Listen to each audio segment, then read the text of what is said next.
McKay. Deberíamos ir a ver. Sí.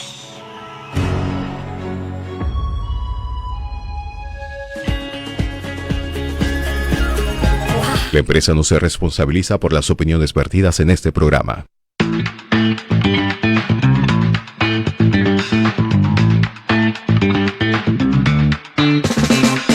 Tengan ustedes muy buenos días, bienvenidos a Altavoz en Vital 91.1 FM de tu dial.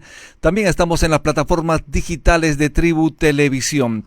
Hoy estamos martes 3 de junio del año 2025. Mi nombre es Rumi Ceballos y nuevamente le damos la más cordial bienvenida a su programa. Estamos de lunes a viernes a través de las ondas de Radio Vital 91.1 FM, también en el canal 20 de Tribu Televisión.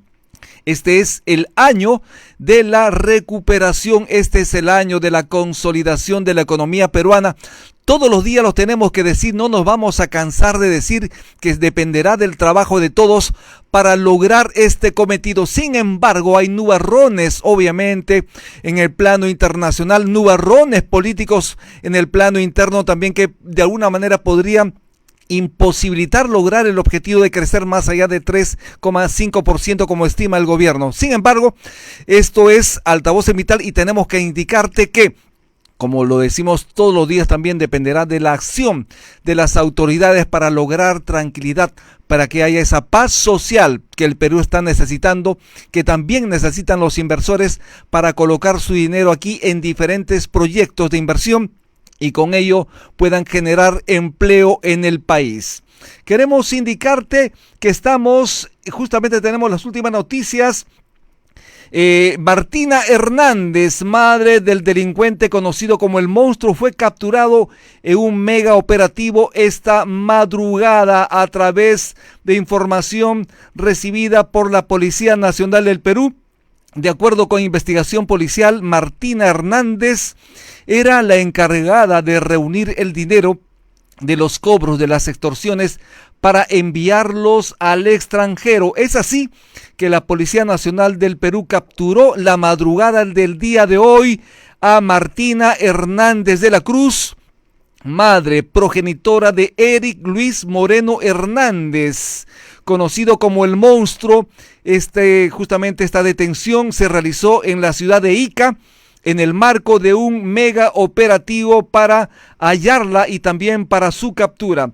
De acuerdo con la investigación policial, Martina, la mamá del Monstruo, era la encargada de reunir el dinero de los cobros de las extorsiones para enviarlo al extranjero. Estamos en Altavoz en Vital.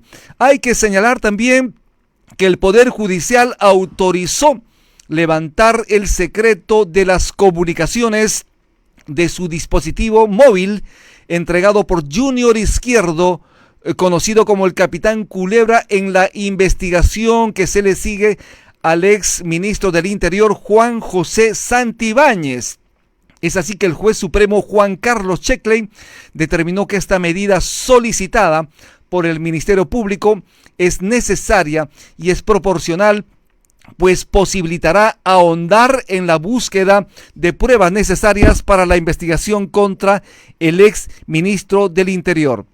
De esta forma, como sabemos, el Poder Judicial ha decidido levantar el secreto de las comunicaciones de un dispositivo de grabación que entregó el capitán de la Policía Nacional del Perú, Junior Izquierdo, conocido como Culebra, el cual, según su abogado, registra una conversación entre dicho oficial y el entonces ministro del Interior, Juan José Santibáñez.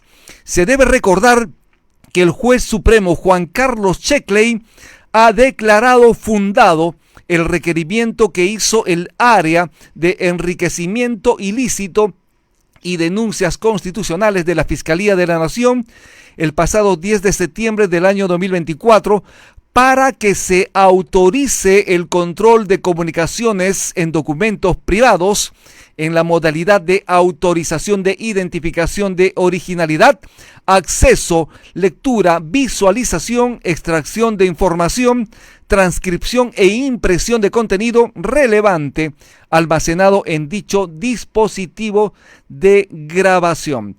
Estamos en Altavoz Imital, 7:05 de la mañana. Pero a esta hora del día queremos invitarte a compartir el programa en tus redes sociales. Estamos a través de las ondas de Altavoz, también Radio Vital 91.1 FM de tu dial y también en las plataformas digitales de Tribu Televisión. Vamos a presentarte las 5 noticias de Altavoz, las 5 principales noticias de este 3 de junio del año 2025. Por eso Altavoz pone a tu alcance las 5 principales noticias que debes revisar para empezar el día muy bien informado. Y Altavoz y las 5 de Altavoz viene por cortesía de Deli Bakery, efectivamente como el sabor de casa. Te invitamos a que puedas visitar los diferentes lugares de Deli Bakery con diversas promociones en desayunos, almuerzos, cenas y diversos agapes. Estamos en Altavoz. La primera noticia tiene que ver con E-Salud. Justamente la presidenta Dina Boluarte ha designado 5 presidentes de esta entidad de salud en menos de 2 años. Significa que hay una alta frecuencia en los cambios de liderazgo que no solo ponen en evidencia los problemas administrativos, sino que esto repercute en la calidad de los servicios de salud que se ofrece precisamente a las personas que están aseguradas a esta entidad. Cabe indicar que E-Salud atraviesa una etapa de marcada inestabilidad durante el gobierno de Dina Boluarte, porque en menos de 2 años este organismo ha obtenido 5 presidentes de directorio, 5 presidentes ejecutivos, y ni siquiera el actual, conocido como Segundo H, obviamente el titular de esta entidad, está exento de críticas.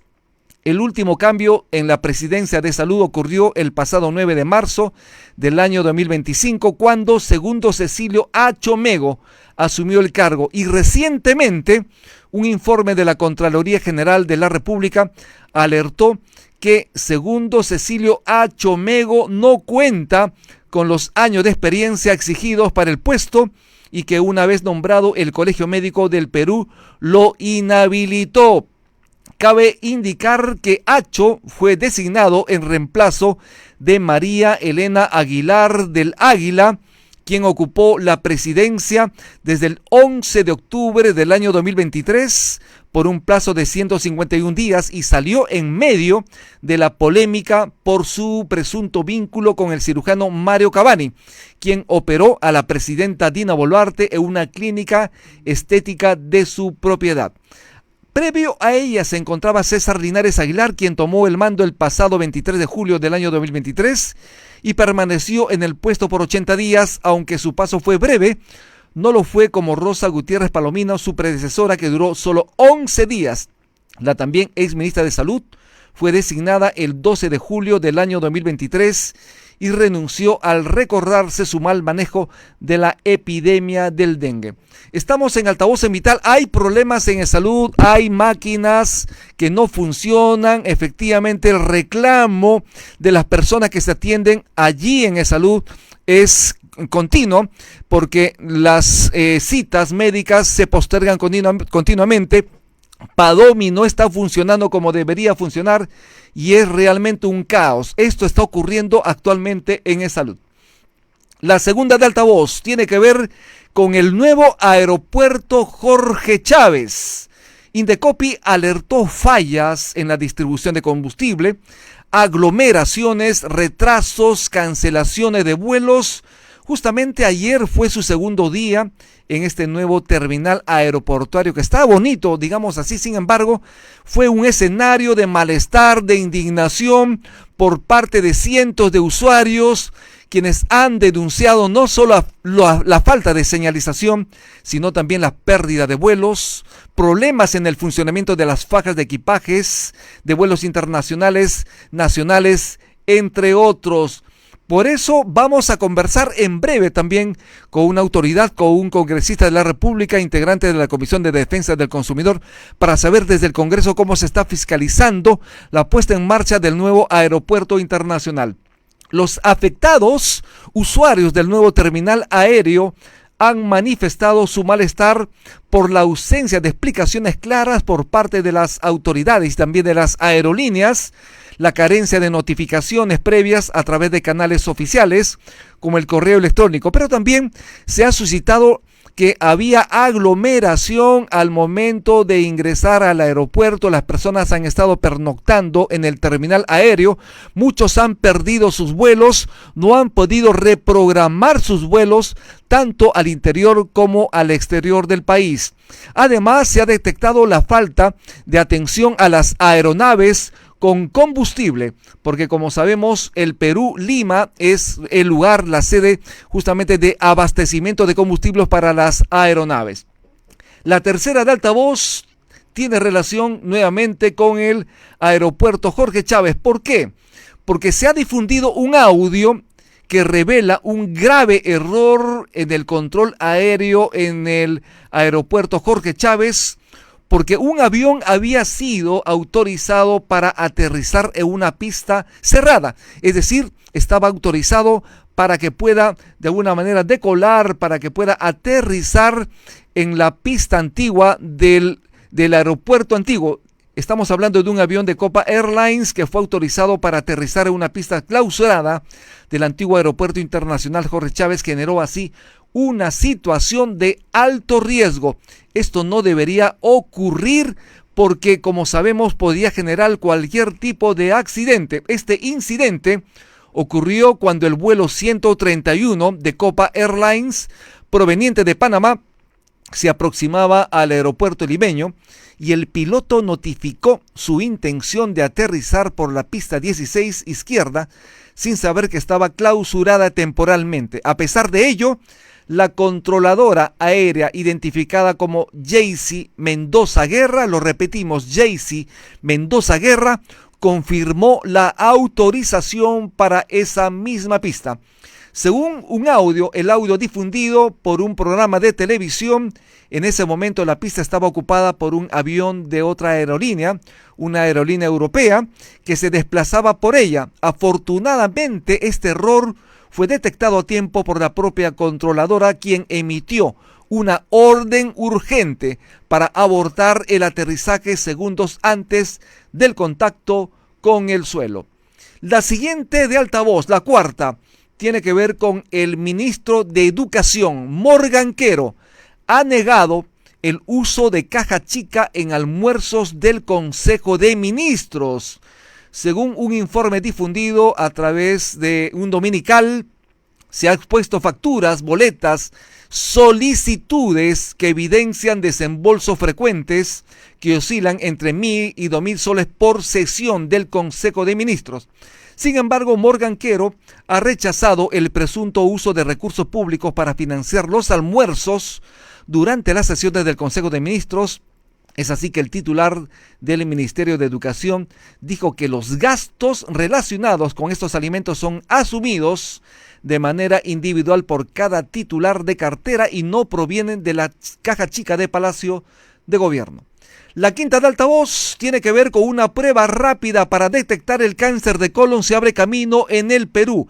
Esta es una buena noticia, justamente porque en nuestro país un equipo de investigadores liderado por la doctora Yulan Hernández está desarrollando una prueba rápida y de bajo costo que podría revolucionar la detención temprana del cáncer colorectal, que es una de las principales causas de muerte por cáncer en el mundo y en el país.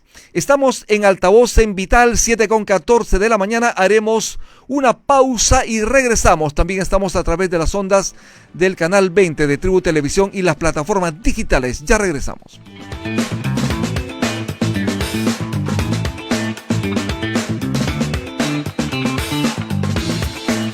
Mira esto, McKay. Deberíamos ir a ver. Sí.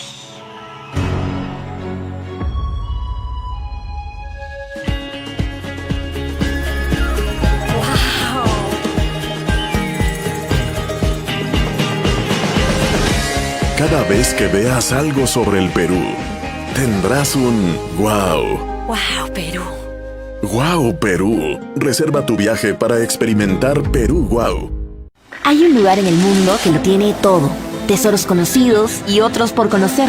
Desde los majestuosos Andes, la cálida costa, hasta la exuberante selva amazónica. Nuestro país tiene un sinfín de riquezas únicas llenas de tradición, innovación e ingenio que nos enorgullece. Y un banquete de sabores que nos alegra el corazón. Te invitamos a un viaje donde exploraremos tesoros que quizás aún no conocías y que esperan a ser descubiertos por ti. Perú, país de dones infinitos.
Siete con 17 en punto de la mañana, estamos de retorno en Altavoz, en Vital, también estamos a través de las plataformas digitales de Tribu Televisión. Estamos ya conectados vía telefónica con Apurímac, con la periodista Analí Andrade Pareja. Muy buenos días, Analí, ¿cómo estás? Bienvenida a Altavoz en Vital. ¿Cómo estás, Analí? ¿Cómo estás, colega? Buenos días. Saludos cordiales a todos aquellos que siguen tu programa a esta hora de la mañana. Muchísimas gracias por el espacio. Buenos días. Analí, hay una acusación que están precisamente dando falsamente a periodistas de Abancay y Andahuaylas, que están cuestionando la gestión del actual alcalde de Andahuaylas. Nos referimos al señor Abel Serna. ¿Qué está pasando precisamente con los hombres de prensa que están justamente denunciando posibles actos de corrupción?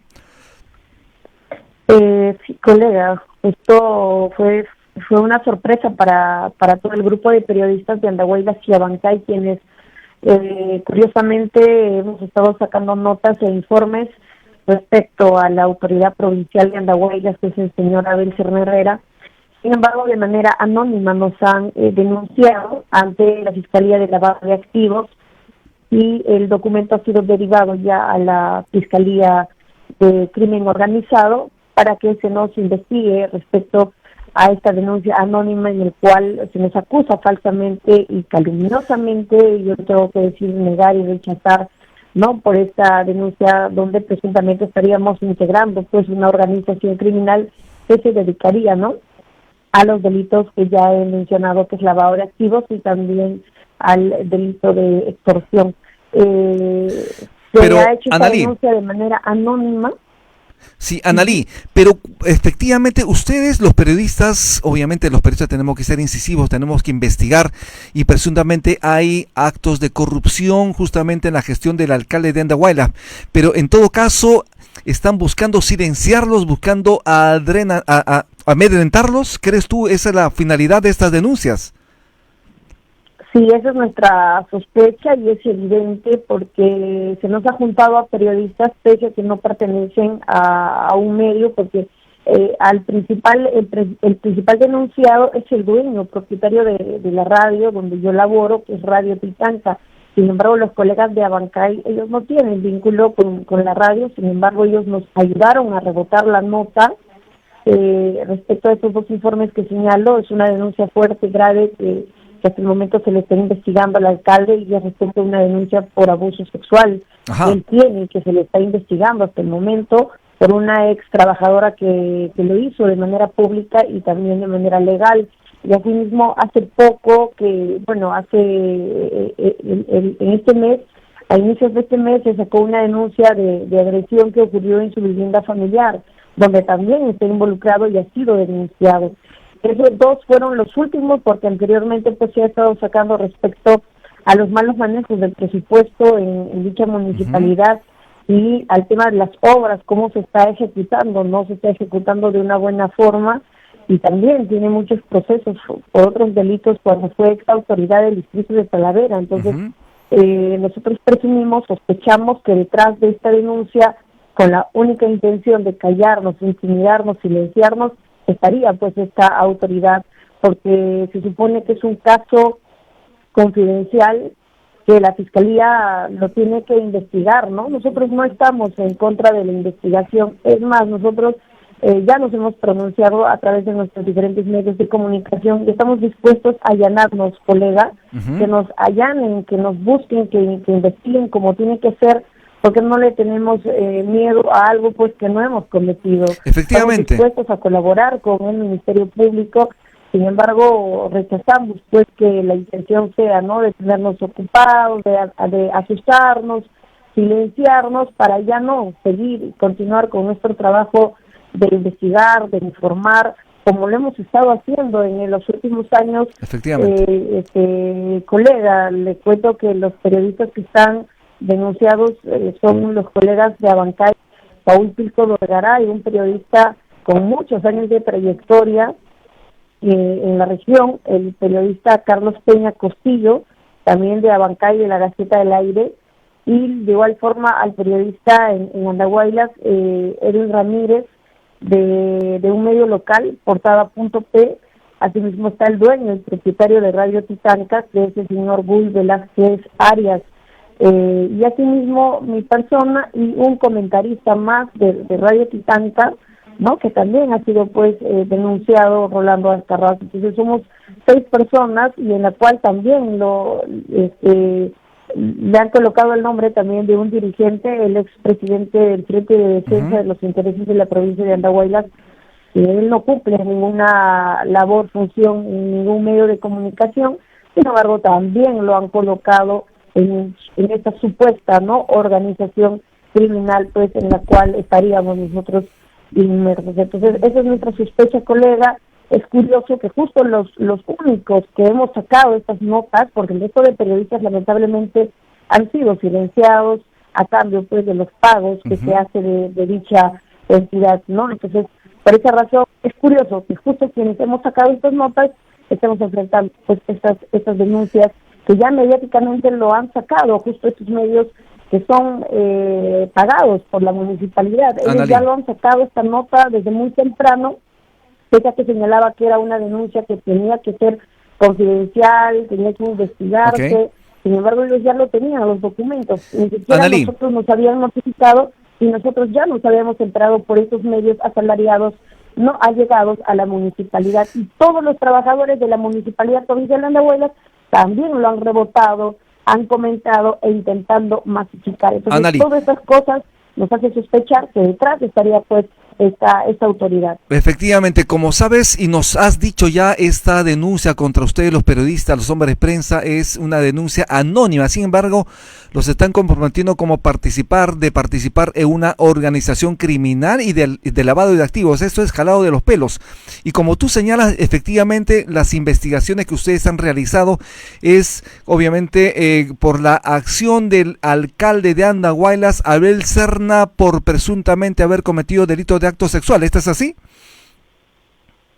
Uno de los casos, colega, uno de los casos, y hay otras más denuncias que nosotros hemos estado informando respecto a las obras también que se ejecuta, respecto al presupuesto también. Hasta el momento hay una investigación respecto a un pago excesivamente alto que se había pagado en un aniversario de Andahuaylas a la agrupación Corazón Serrano.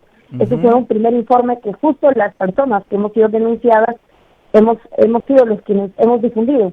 El resto de periodistas, pese a que hay un montón de periodistas en Apurímac, no lo han hecho. Solo los 6 que estamos denunciados somos los únicos que hemos estado pues emitiendo estas situaciones, presuntas irregularidades que hasta el momento están en el proceso de investigación, y una de ellas es ese caso de violación que él está enfrentando, que se le está investigando. Analí, vamos a repetir los nombres como tú nos los has dicho. Están investigados, en este caso están denunciados presuntamente por la autoridad de Andahuaylas, Abel Serna.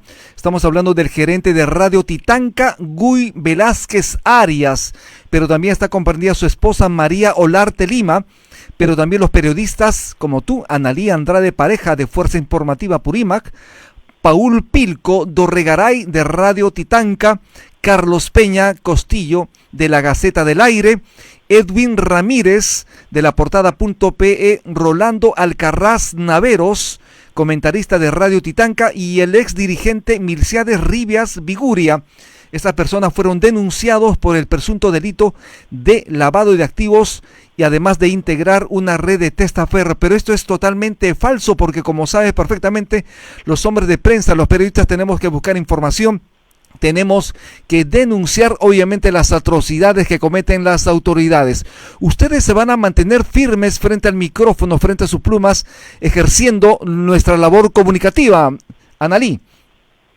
Efectivamente, este es un hecho que ya mismo usted se estará dándose cuenta que la única intención es pues de asustarnos, de silenciarnos, y lo cual no lo van a lograr. Nosotros somos los pocos periodistas que en esta región estamos sacando varios informes de investigación, y por esa razón tenemos que continuar, y este tipo de hechos no nos van a asustar. Estamos dispuestos a allanarnos nosotros voluntariamente.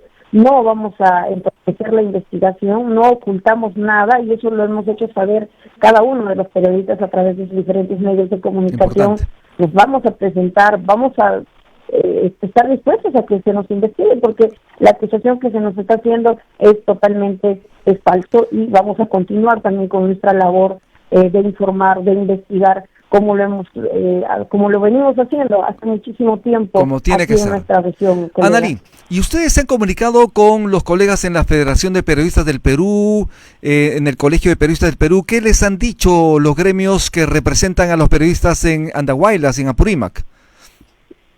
Bueno, 3 de los periodistas denunciados pertenecemos a la Asociación Nacional de Periodistas, y bueno, ellos también ya han emitido una alerta. De igual forma también hay un colega que es colegiado del Colegio de Periodistas, de igual forma ellos también ya se han pronunciado y han salido pues rechazando este tipo de actos que se estaría cometiendo contra la libertad de expresión.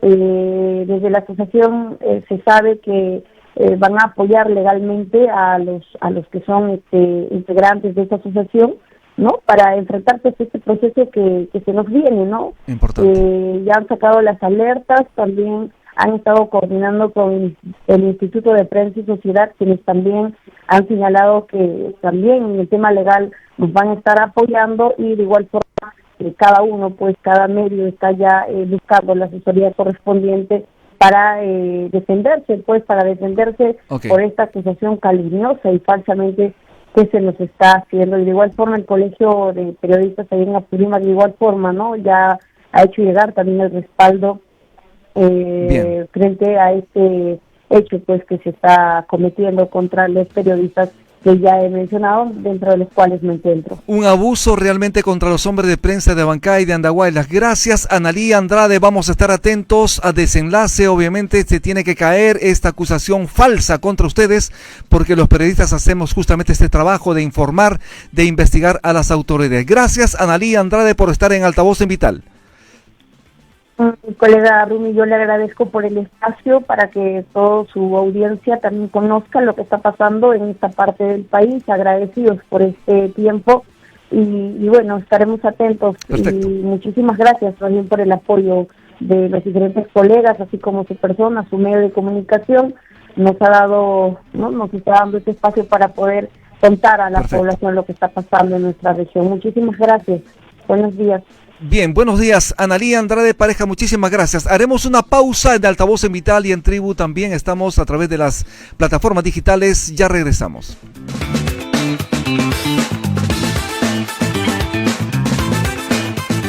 Es-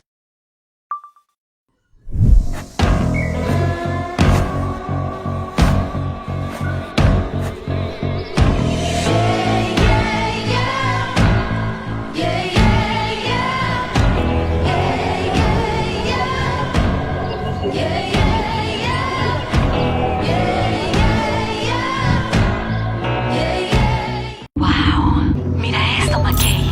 Deberíamos ir a ver.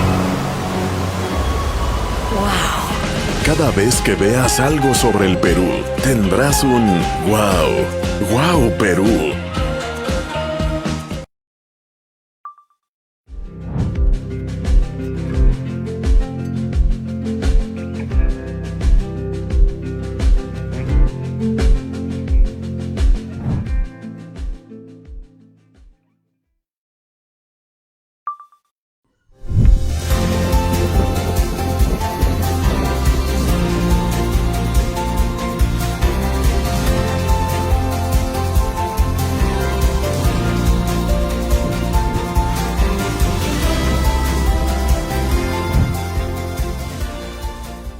Hay un lugar en el mundo que lo tiene todo. Tesoros conocidos y otros por conocer. Desde los majestuosos Andes, la cálida costa, hasta la exuberante selva amazónica. Nuestro país tiene un sinfín de riquezas únicas llenas de tradición, innovación e ingenio que nos enorgullece. Y un banquete de sabores que nos alegra el corazón. Te invitamos a un viaje donde exploraremos tesoros que quizás aún no conocías y que esperan a ser descubiertos por ti. Perú, país de dones infinitos.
Siete con 33 de la mañana, estamos de retorno en Altavoz en Vital. También estamos en las plataformas digitales de Tribu Televisión. Y a usted que recién se conecta, lo invitamos también a compartir el programa en sus redes sociales.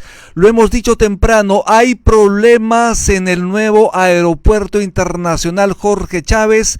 Aglomeración, personas que han perdido sus vuelos, que están esperando las reprogramaciones, los aviones también no han podido cargar combustible y otros problemas más.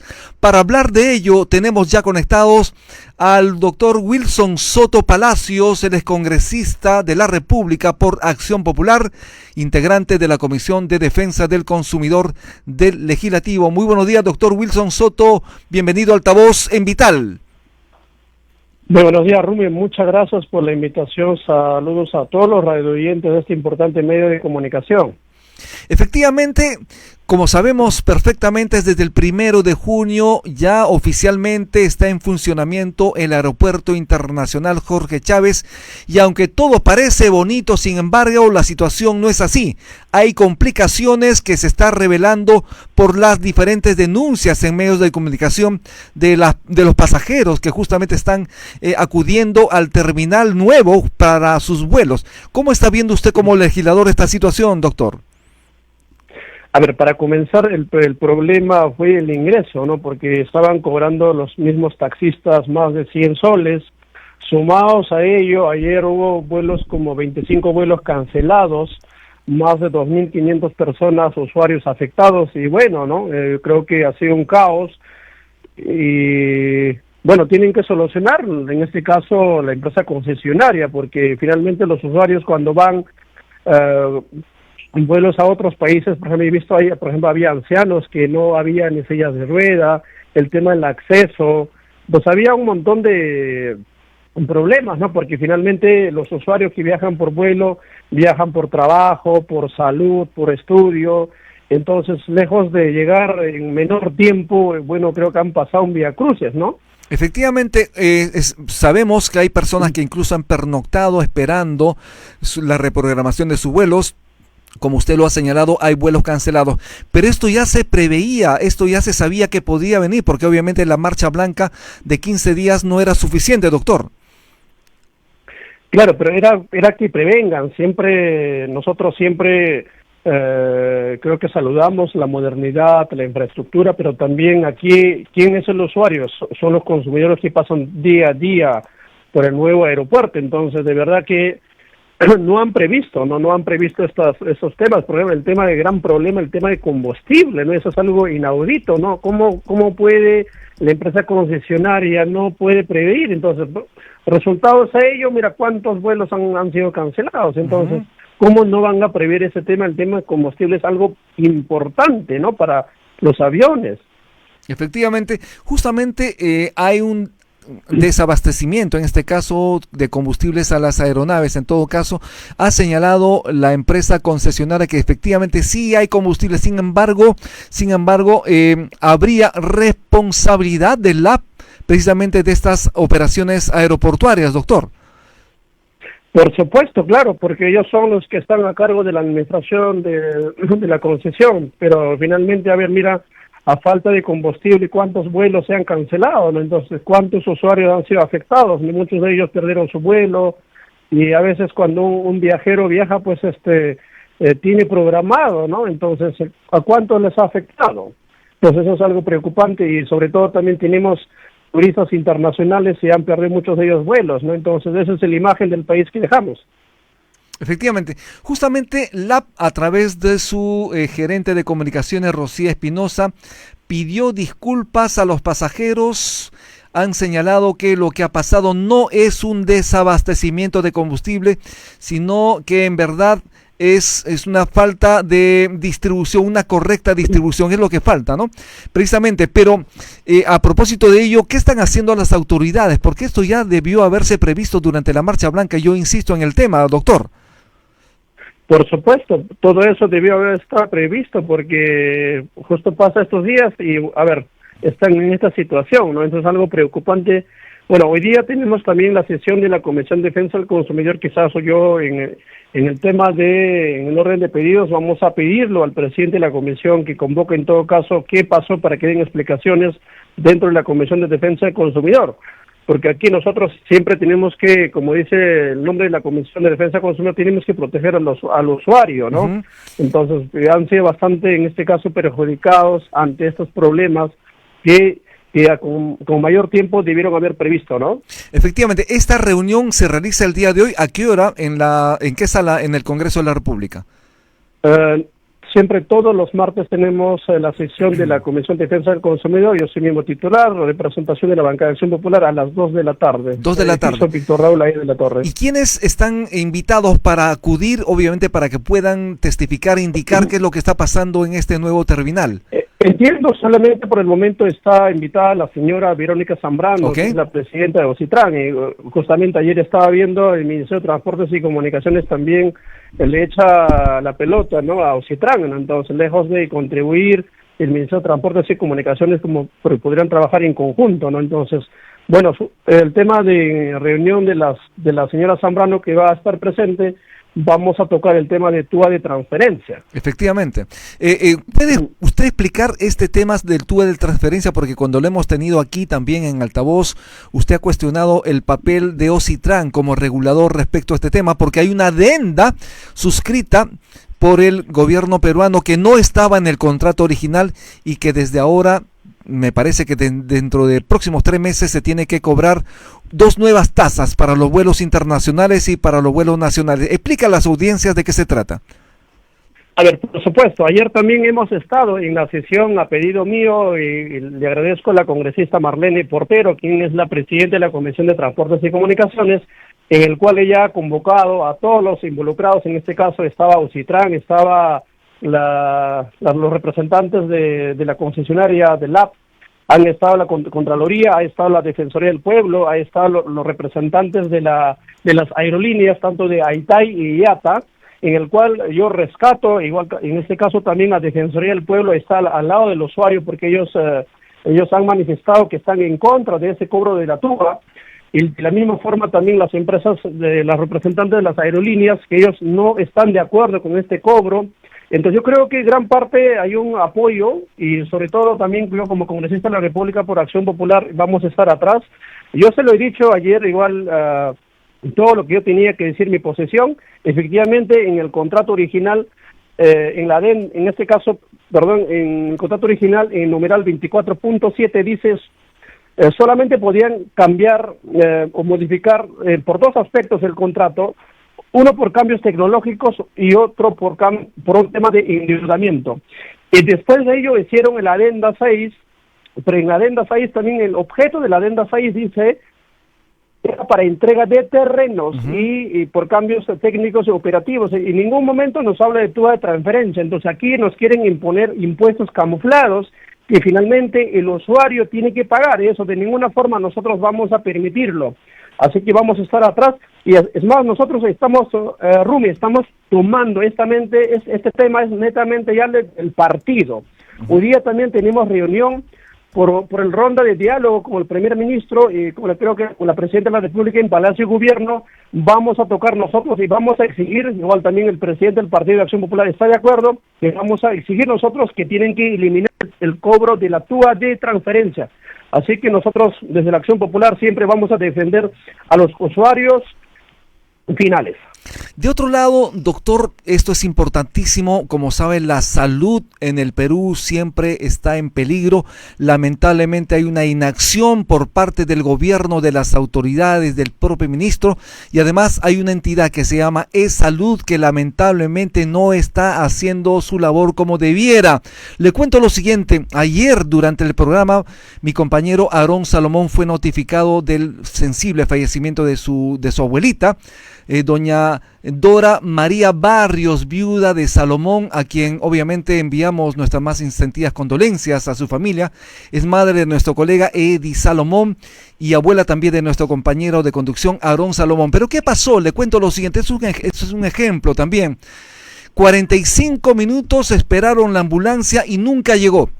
Le dijeron que iba a llegar pronto y nunca llegó, y pasaron 45 minutos y lamentablemente la señora Dora María Barrios, viuda de Salomón, ha fallecido en su casa debido a esta negligencia de Padomi de Salud. ¿Qué está pasando? Y situaciones de este tipo se replican continuamente, doctor. Bueno, Rubén, de verdad que muy lamentable. Esta es una negligencia médica, ¿no? Usted mismo lo ha dicho, ¿no? Entonces yo creo que salud, lejos de atender, ¿no? El salud es el derecho fundamental, así que así lo establece la Constitución política, pero no lo vemos en el salud. ¿Cuántos asegurados aportan a la salud? Lamentablemente no reciben una atención adecuada. Mira, 35 minutos por una emergencia. 45 minutos. Una ambulancia. 45 minutos. De verdad que de ninguna forma nosotros vamos a permitir. Y créeme, yo como parlamentario vamos a comenzar a fiscalizar, porque es cierto, en salud para comenzar no hay medicinas, para comenzar también no hay citas. ¿Y cuántos casos? Y sobre todo en los últimos tiempos, creo que hemos tenido como 10 presidentes ejecutivos de salud. Efectivamente. El último, creo que la Contraloría también ha detectado que el presidente ejecutivo del actual de salud no cumplía los requisitos, es más, habían falsificado documentos para que asuman este cargo. Y finalmente yo hago un llamado al ministro de Trabajo y Promoción del Empleo, el cual está adscrito a su sector, el tema de salud, que tiene que mirar, por favor, porque estamos jugando con el salud de muchos, de millones de asegurados. Y de ninguna forma nosotros vamos a permitirlo. Y desde luego, tenga la plena seguridad. Inmediatamente hoy día nosotros vamos a forzar varios documentos fiscalizando.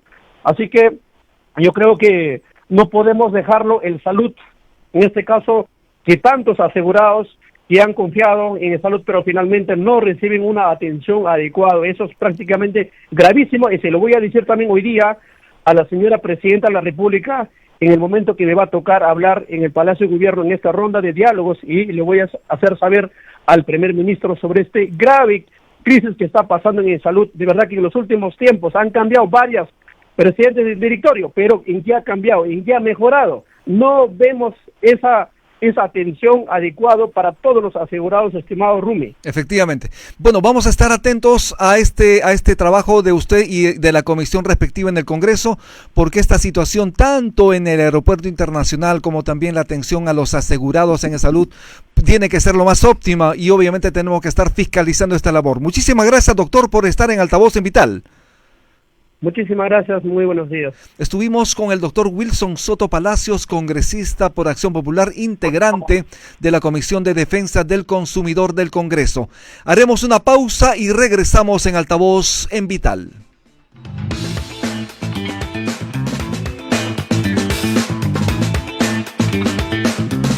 Mira esto, McKay. Deberíamos ir a ver. Sí.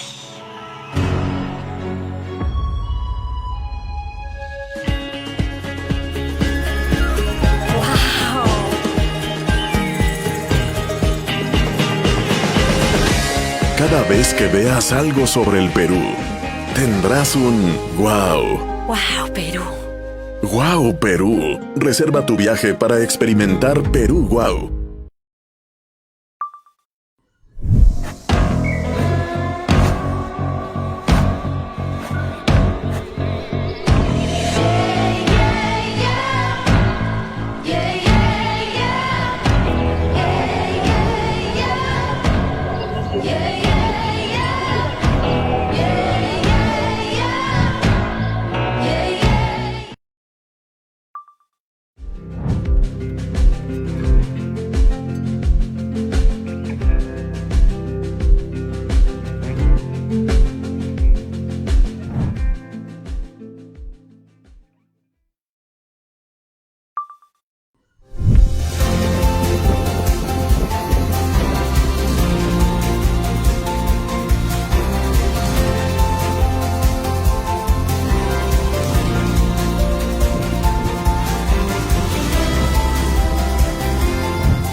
Hay un lugar en el mundo que lo tiene todo. Tesoros conocidos y otros por conocer. Desde los majestuosos Andes, la cálida costa, hasta la exuberante selva amazónica. Nuestro país tiene un sinfín de riquezas únicas llenas de tradición, innovación e ingenio que nos enorgullece. Y un banquete de sabores que nos alegra el corazón. Te invitamos a un viaje donde exploraremos tesoros que quizás aún no conocías y que esperan a ser descubiertos por ti. Perú, país de dones infinitos.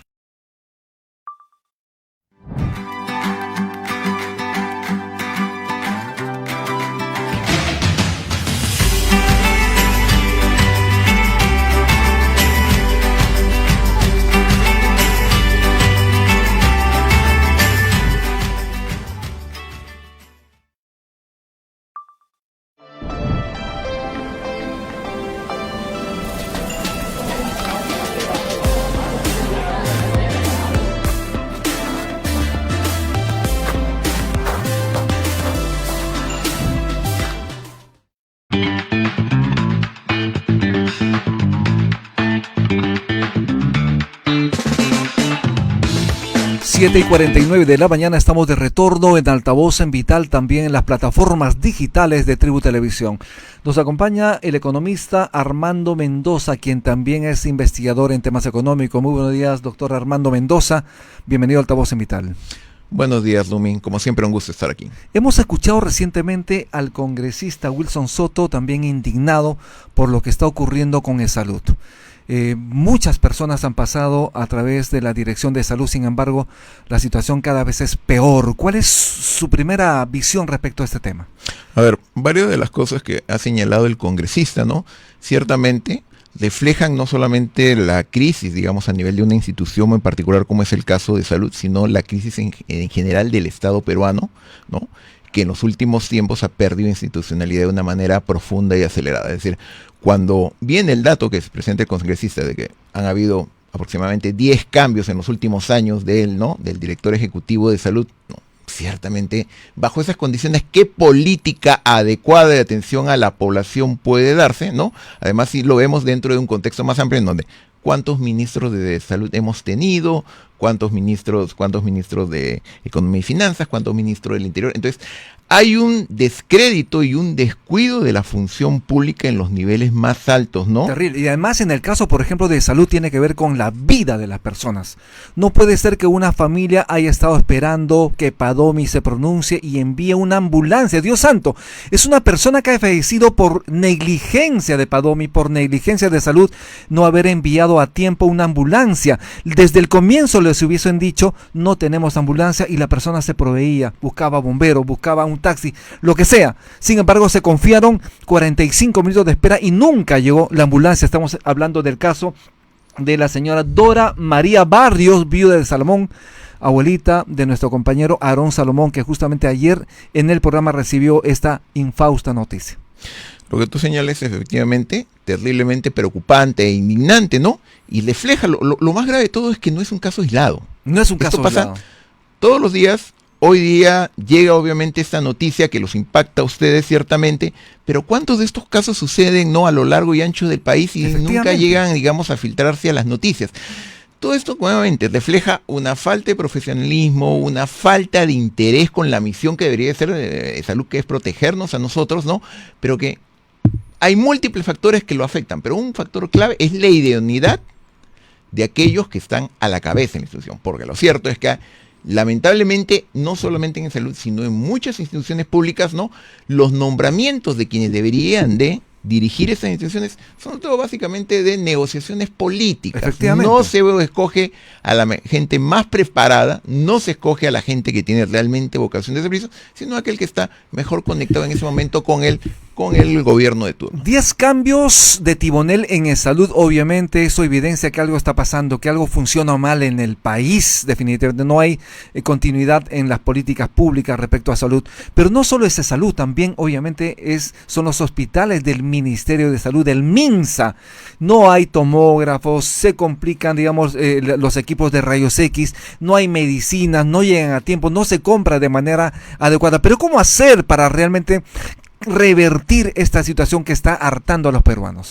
A ver, esa es una pregunta bien compleja, pero a ver, un primer detalle que hay que señalar en el tema del sector salud, ¿no? Y particularmente en el caso del Ministerio de Salud, necesitamos mayor inversión en el sector salud, ¿no? Históricamente el sector salud ha estado infrafinanciado, ¿no? Estamos aproximadamente invirtiendo la mitad de los niveles que son considerados como estándares internacionales a nivel de la OPS, la Organización Panamericana de Salud, que dice de que el promedio debería ser invertir por lo menos el 6% del PBI. Por lo menos el 6%. Sí. Y ahora nosotros estamos escasamente en el 3%. Sí, hay que decir que preocupa mucho, ¿no? Y la verdad es que es lamentable que nosotros, todos los peruanos, sufrimos esa experiencia en carne viva en el 2020, ¿no? En el contexto de la pandemia, en donde décadas de descuido del sector salud se expresó en que faltaba personal, faltaba oxígeno, faltaban carpas de oxígeno, faltaban camas UCI, etcétera, etcétera. Lamentablemente parece que no hemos aprendido de esa lección y hemos vuelto a la normalidad, entre comillas, que es básicamente un sector desfinanciado, altamente politizado. Exacto. Hay que señalarlo, ¿no? En los últimos 2 o 3 años, ¿no? A partir de julio del 2021, lamentablemente un sector que siempre tuvo cuestiones de manejo político, se politizó altamente, sacaron a muchos cuadros, a personal conocido para hacer nombramientos políticos. Y el ministro de Salud, César Vázquez, está entornillado, obviamente, en el ministerio. Es, al parecer, la cuota de APP. del partido del señor Acuña, por lo tanto está en contubernio con el gobierno, no lo van a sacar al parecer. Es lo que te señalaba, no solamente en el caso, digamos, de salud o el Ministerio de Salud, sino en general del Estado. Pero no, en los últimos años, como resultado efectivamente de esta crisis del sistema político, ¿no? Ya no entran equipos de gobierno, ¿no?, a hacer lo que tenía que hacer, que es gobernar. No, lo que hay es una negociación en donde se reparten entre la media docena o docena de, ¿no?, facciones políticas que funcionan en el Congreso y ver, bueno, para mí esto y para mí esto. Y obviamente pues allí no es que se está escogiendo, ¿no?, a la gente más idónea, ¿no?, a la gente más con mayor capacidad de convocación, sino sabes que esta es nuestra cuota y bueno, aquí hay que pagar favores, aquí este es nuestro terruño, aquí este es nuestro coto de poder. Entonces, obviamente eso se refleja pues en el funcionamiento del Estado peruano. Efectivamente. De otro lado, Armando, como economista sabes perfectamente que tenemos una situación complicada, tenemos que revertir la situación difícil en la economía peruana. No vamos a crecer a tasas que deberíamos crecer para darle empleo a los más de 300,000 peruanos, jóvenes peruanos que salen a buscar un puesto de empleo en el país.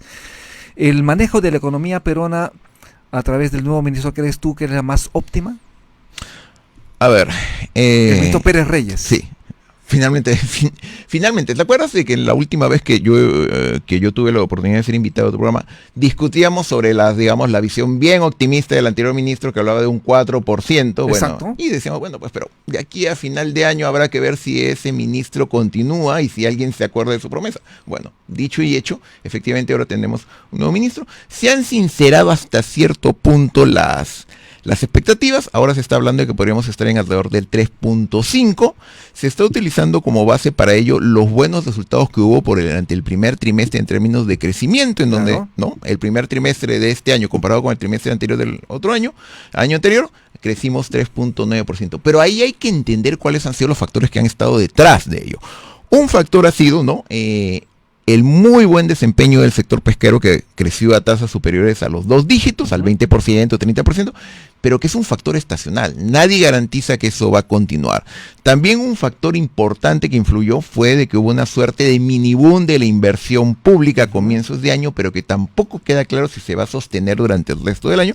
Y finalmente también hay que señalarlo, estamos hablando del primer trimestre de este año, antes del famoso Día de la Liberación y toda esta incertidumbre que se ha generado a nivel mundial. Entonces, el impacto de las tarifas que el gobierno de Donald Trump le ha impuesto al Perú y literalmente al resto del mundo, y que no queda claro finalmente si se llegará a alguna suerte de, digamos, estabilidad, si se negocia con China, no se negocia con China, van a llegar a un acuerdo, van a subir, bajar los aranceles, etcétera, ¿no? Ese impacto lo vamos a sentir, ¿no?, con fuerza en los próximos meses. Un punto importante obviamente es esta alerta de riesgos por parte del Consejo Fiscal. Como sabes perfectamente, el gobierno ha decidido elevar el déficit fiscal para este año de 2,2% a 2,8% del PBI. Estamos incumpliendo nuevamente la regla fiscal que ya estábamos acostumbrados hace muchísimo tiempo a respetarla. ¿Por qué ocurre esto? ¿Por qué ocurre esto? Porque desde el año 2022, ¿no?, como resultado del fallo del Tribunal Constitucional, ¿no?, y también por otros factores como la extrema debilidad del actual gobierno frente al Congreso, en realidad quien ahora te maneja las cuentas del Estado es el Congreso. O sea, el Congreso es el nuevo MEF. Sí. El nuevo Ministerio de Economía es el MEF. Sí, es el Congreso. Lejos de tener un sistema balanceado en donde efectivamente cuando se proponen, ¿no?, acciones o propuestas legislativas que van a implicar un gasto, se asegura de que haya financiamiento, esa regla se ha quebrado. Hoy en día, ¿no?, el Congreso puede aprobar aumento de sueldo, bonos, nombramientos, una universidad por acá, esta y esta otra obra por acá, que pueden ser absolutamente legítimas, pero si no has garantizado el financiamiento, estás básicamente haciéndole un agujero, una brecha, ¿no?, a las cuentas fiscales, y entonces nos comenzamos a ver en una situación complicada, en donde ya el Consejo Fiscal ha señalado que por primera vez en 30 años, desde que viene funcionando la ley de responsabilidad y prudencia fiscal. Exacto. 2 años seguidos, el 2023 y el 2024, se rompió la meta del déficit, pero además no solamente se rompió la meta del déficit, se rompió la meta de control del gasto, es decir, se está disparando el gasto y por otro lado, se están deduciendo, se están socavando los ingresos por toda una serie de medidas también populistas que está tomando el gobierno. Que ahora vamos a conversar luego de la pausa. Estamos con Armando Mendoza, economista. Vamos a regresar de inmediato. Estamos en Altavoz en Vital, también en las plataformas digitales de Tribu Televisión.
Cada vez que veas algo sobre el Perú, tendrás un wow, wow Perú. Hay un lugar en el mundo que lo tiene todo. Tesoros conocidos y otros por conocer. Desde los majestuosos Andes, la cálida costa, hasta la exuberante selva amazónica. Nuestro país tiene un sinfín de riquezas únicas llenas de tradición, innovación e...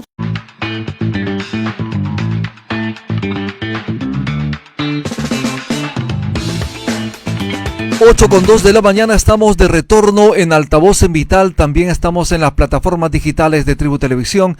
Estamos con Armando Mendoza, él es economista e investigador. Hace un momento, antes de la pausa, Armando Mendoza, estuvimos hablando sobre el tema del déficit fiscal y las complicaciones precisamente a la caja fiscal del Estado. Como sabemos, decisiones del Congreso que perforan precisamente la capacidad de tener recursos para el fisco. Uno de ellos, por ejemplo, es los cambios estructurales en el IGB, el impuesto general a las ventas. Se le está reduciendo y se está aumentando el impuesto de promoción municipal de 2 a 4%. ¿Cómo observas tú esta situación? A ver, ahí hay dos elementos para considerar, ¿no? Pero primero veamos cómo funciona el IGB. El IGB, ¿no? Normalmente asumimos que es el 18%. Eso no va a variar. Servicios. Eso no varía. Pero ¿qué sucede? Dentro del IGB, en realidad, está camuflado, ¿no?, el impuesto de promoción municipal, que va directamente a financiar el Fondo Común, que es el Fondo de Compensación Municipal, que se reparte entre los 1.900, casi 2.000 municipios provinciales y estatales que existen. Es como una suerte de bolsa. Entonces, lo que había era de que hasta ahora era 2%, ¿no?, para el Fondo Común y 16%, ¿no?, para el gobierno central. Esto ha sido modificado por parte del Congreso y ahora gradualmente va a incrementarse del 2 al 4% la tajada, ¿no?, que corresponde al Fondo Común, y evidentemente pues la contraparte es que se disminuye del 16 al 14%, ¿no?, la parte que corresponde al gobierno central. Entonces, aquí es importante señalar, ¿no?, que en principio no es que sea algo negativo darle más financiamiento a los gobiernos locales, pero además, ¿no?, darles alguna suerte de predictibilidad, ¿no? Y de estabilidad en términos de sus ingresos, en la medida en que el Foncomún, al ser un fondo, ¿no?, que es un recurso determinado, es decir, no depende de que, bueno, el ministro está de buen humor o el gobierno está de buen humor y quiere darles más o menos dinero, sino que es algo que le pertenece a los municipales. El problema es que aquí, en realidad, no se está incrementando la torta. Estamos peleándonos, ¿no?, por ver quién saca una tajada más amplia. Entonces, claro, crece la tajada de los gobiernos locales, pero disminuye la tajada del gobierno central, que también tiene gastos e inversiones que hacer, no solamente a nivel central, sino también en todo el Perú. Entonces, estamos vistiendo un santo, desvistiendo al otro. Esto ha generado el rechazo, obviamente, de la comunidad de economistas de diferentes tendencias. Estos señalan que es una crisis fiscal, obviamente va a generar un forado para el gobierno central de aproximadamente 10.700 millones de soles. Esto no es poca cosa, le está dejando una bomba de tiempo al próximo gobierno. Absolutamente, porque además hay que indicar que esta modificación, ¿no?, del Foncomún, que en principio, como puede tener elementos ciertamente positivos, sucede contra un contexto bien preocupante. Ya tenemos un déficit fiscal que voló todas las restricciones, ¿no?, que se habían establecido acorde a la Ley de Prudencia y Responsabilidad Fiscal. El año pasado cerramos con un déficit del 3,6%. Sí. O sea, es decir, el gobierno, ¿no?, el año pasado gastó 40.000 millones de soles más de los que ingresó. Y bueno, pues como en la finanza de un Estado no es muy diferente de la de una persona. Si te gastas 40.000 millones de soles más, ¿qué sucede? Te endeudas, comienzas a usar la tarjeta de crédito. En otras palabras, comienza a crearse una carga, ¿no?, una carga fiscal que luego va a tener que ser asumida y que comienza a crecer como una bolita de nieve. ¿Significa entonces que el gobierno central, para superar este bache, este forado de aproximadamente 10.700 millones de soles, va a recurrir al endeudamiento? Sí. Y esto generaría más problemas a futuro. Absolutamente. En este momento, ¿cuánto es el porcentaje de endeudamiento del Perú respecto al PBI? Estamos por encima de la meta del 30%, que era el tope que establecía la ley. Estamos en estos momentos en 32, 33%, pero las perspectivas es que eso va a seguir creciendo. Ahora bien, es todavía relativamente bajo y manejable, pero el Perú no es particularmente un ejemplo en términos, lamentablemente, de solidez en el manejo macroeconómico, macrofiscal en los últimos tiempos. Entonces, eso, ¿no?, va a tener un impacto. De hecho, ya viene teniendo un impacto en los últimos años respecto a nuestra calificación de riesgo internacional. Ya los estándares que teníamos, ¿no?, de grado de inversión han comenzado a ser rebajados por las calificadoras internacionales. Y estas calificadoras internacionales son básicamente el equivalente al Infocor. Te dicen si eres o no un país con solvencia. Las calificadoras de riesgo, ¿qué es lo que ven en el Perú precisamente para tomar una determinación, para ponerle esa nota positiva o desaprobatoria en el caso, por ejemplo? Justamente ven el balance en los ingresos. Las finanzas públicas. Estado, exactamente, sus ingresos y sus gastos. Entonces, deberían de estar, ¿no?, normalmente igualados, o en todo caso con oscilaciones pequeñas que por lo menos se justifiquen, porque bueno, ese año una situación excepcional como sucedió en el 2020 con la pandemia del COVID-19, o porque hay un gasto especial que implica pues una fuerte inversión. Pero el tema es que en el Perú en los últimos 2-3 años, ¿no?, se ha abandonado el concepto de disciplina fiscal, particularmente por el Congreso. Entonces estamos disparando gastos, pero además no son gastos excepcionales porque bueno, este año hubo una inversión, no, son gastos ya permanentes, porque bueno, pues para quedar bien, entonces nombramiento para todos, ¿no? Nombramiento para todos, aumento para todos, bonos para todos, eso está muy bien, pero eso ya es un gasto permanente y de ahora en adelante. Exacto. Entonces, eso genera una presión, ¿no?, sobre los ingresos del Estado, pero además por el otro lado, por el lado de los ingresos, este Congreso viene adoptando toda una serie de medidas, ¿no?, cuestionables. Zonas francas a 0% de pago de impuesto a la renta, rebaja del IGB para las peluquerías, salones de belleza, restaurantes y otros, que obviamente el argumento, ¿no?, es queremos apoyar a los emprendedores, pero cuando se ve en la práctica, ¿quiénes se está apoyando? En realidad a las grandes cadenas, a los grandes negocios. Y además se está beneficiando a través de una norma, lo que se llama la ley Klimper 2, precisamente a los agroexportadores que ya tienen, digamos, una sólida posición en el mercado, que han abierto, obviamente, debido a los acuerdos comerciales. El Perú exporta en buena hora arándanos, mangos, uvas, lo que sea. Sin embargo, es importante esto. Sin embargo, no es lo mismo que se le cobra por impuesto a la renta a las demás cadenas productivas, a los demás sectores. Entonces, allí hay discriminación, ¿crees tú? ¿Crees tú que todavía el sector agroexportador merece, digamos, estos beneficios tributarios?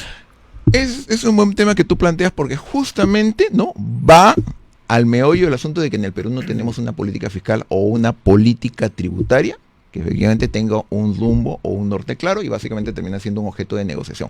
A ver, los beneficios tributarios, es decir, las tasas de bajadas, exoneraciones y otros, en principio no son por sí mismo algo negativo. Son una herramienta para favorecer o propulsar a un sector.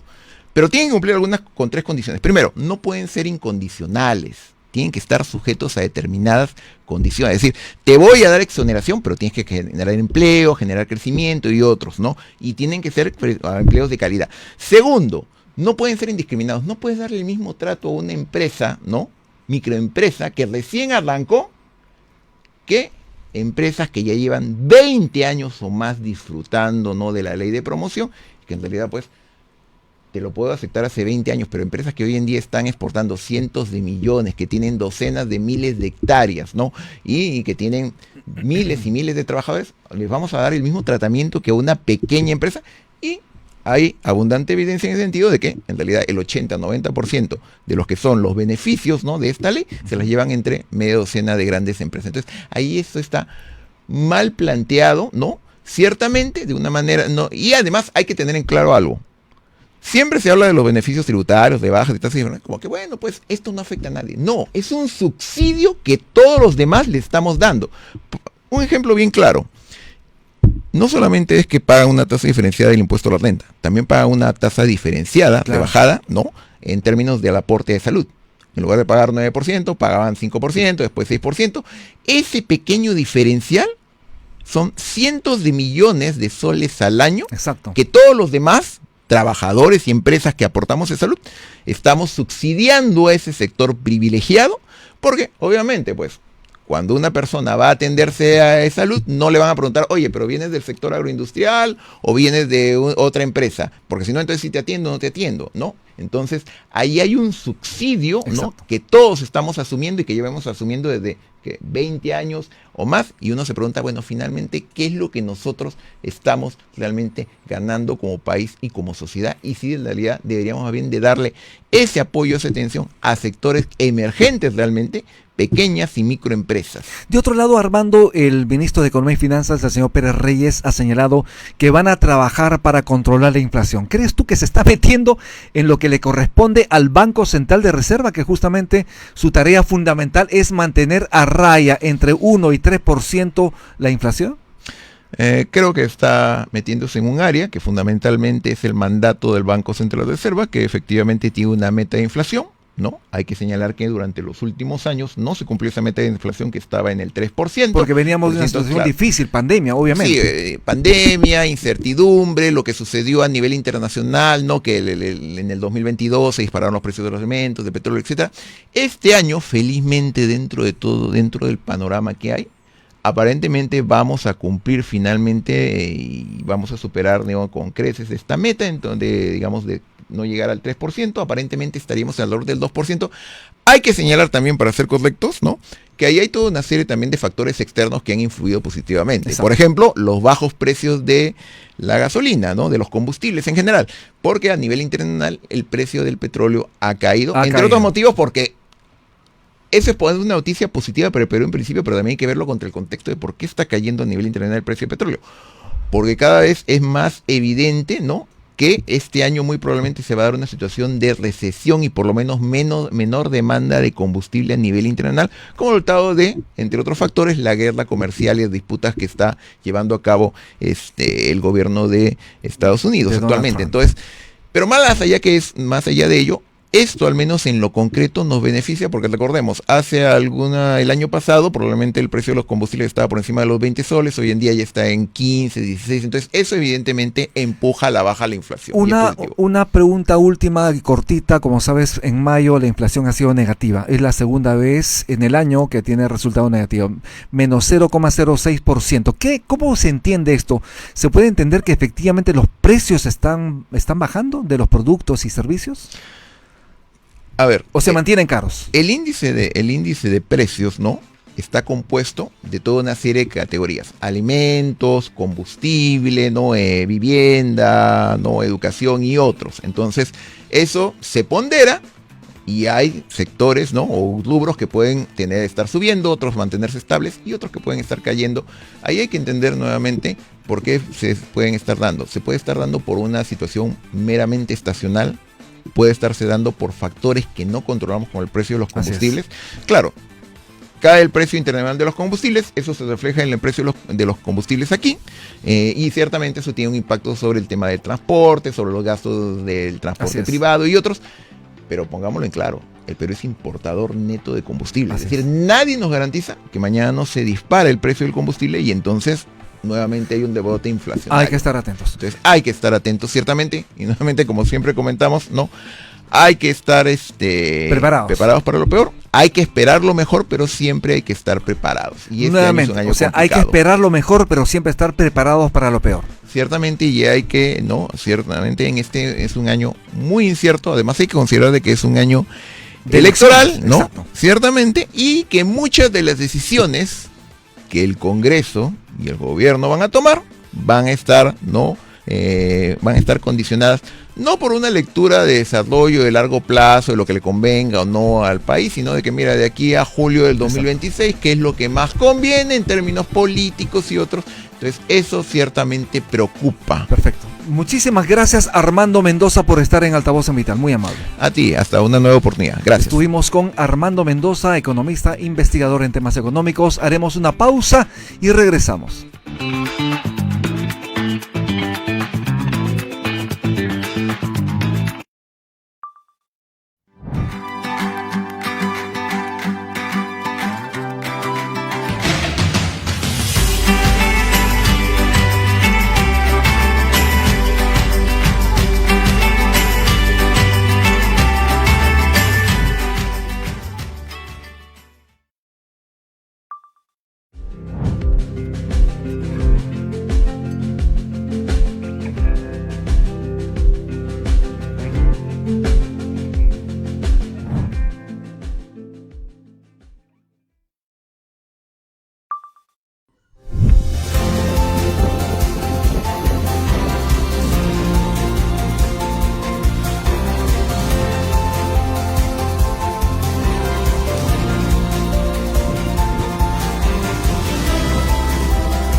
Hay un lugar en el mundo que lo tiene todo.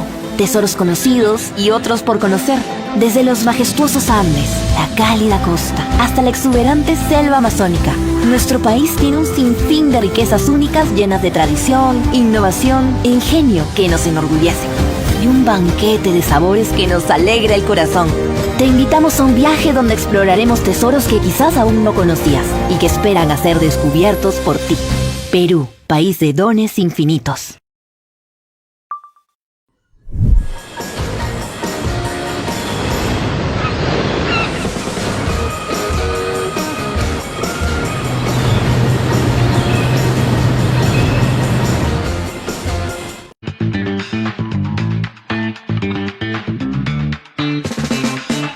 Con 19 de la mañana estamos de retorno en Altavoz en Vital. También estamos a través de las plataformas digitales de Tribu Televisión. Nos acompaña Evelyn Orcón, ella es subsecretaria general nacional del Partido Aprista Peruano. Muy buenos días, Evelyn, bienvenida a Altavoz en Vital. Gracias, Rumi, buenos días a todos los oyentes. Un tema importantísimo, además del de la seguridad, como sabes perfectamente, es la salud de los peruanos. Lamentablemente estamos en crisis de salud en el país por una mala atención por parte de hospitales, tanto del sistema nacional como también por el sistema de e-salud. ¿Cuál es tu primera apreciación sobre esta situación? Que la agenda pública no es una de las prioridades del actual gobierno. Este gabinete se la pasa de fiesta en fiesta y no deja de lado los problemas que realmente importan al ciudadano. ¿No le importa la salud a los peruanos? Hay necesidades que aún no han sido satisfechas. Por ejemplo, el tema del desempleo, el tema de la precariedad en la salud, y vemos cómo largas colas son permanentes, una vista permanente en los hospitales, en los propios centros médicos, donde lograr una cita prácticamente es una bendición, es una odisea pedir una cita. Es como sacarse la suerte en un sorteo o en la tinca, ¿no? Y hay lamentablemente personas que incluso con citas programadas no llegan a estas citas porque terminan muriendo. ¿Por qué esta desatención del gobierno, de las autoridades para justamente poner su mirada efectiva, digamos, en solucionar estos álgidos problemas en el sistema de salud? Cuando uno asume un cargo como presidente de la República, lo que buscas es, para hacer eficiente tu labor de cara a los ciudadanos, es contratar a los mejores. Lamentablemente esa no es una de las características que representa a este gobierno. Ahora se otorgan ministerios a favor de ¿qué? De prebendas, de alianzas, de comprar el silencio de la oposición, y prácticamente le regalas a los ministerios y caen en manos de ¿quién?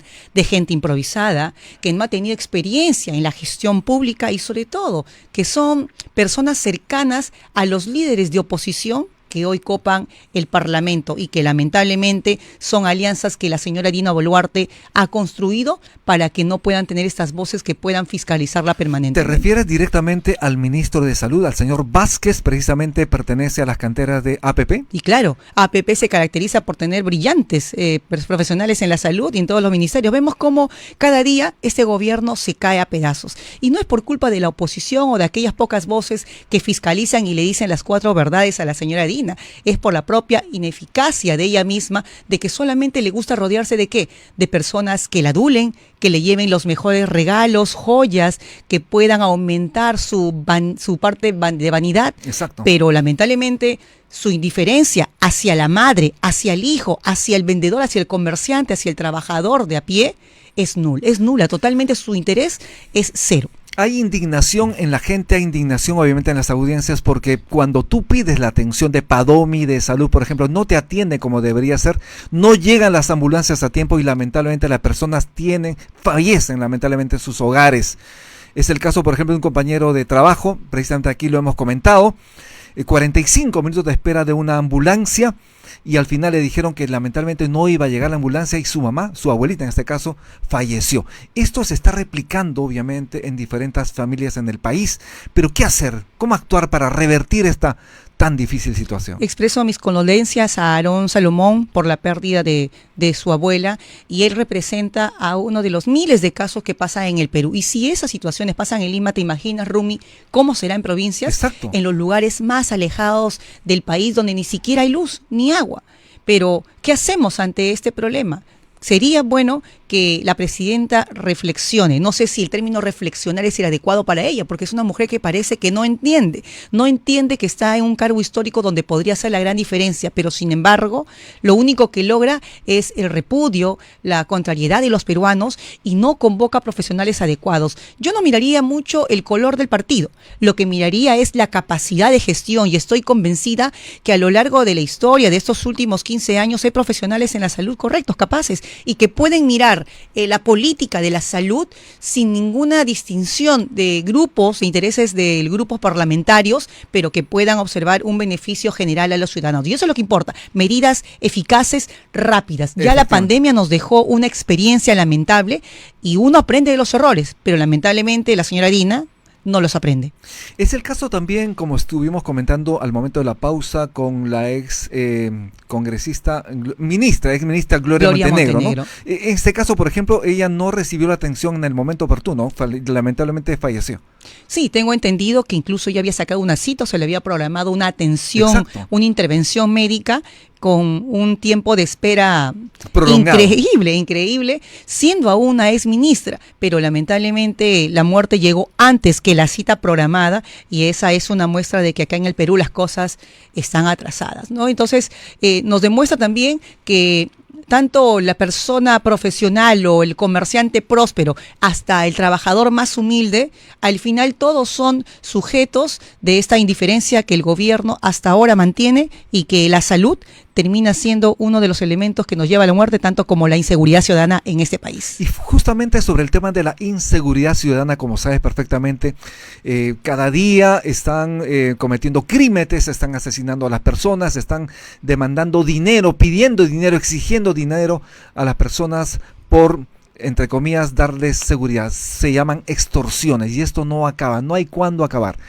Las autoridades han mostrado ineficiencia, ineficacia, no hacen las cosas con caridad.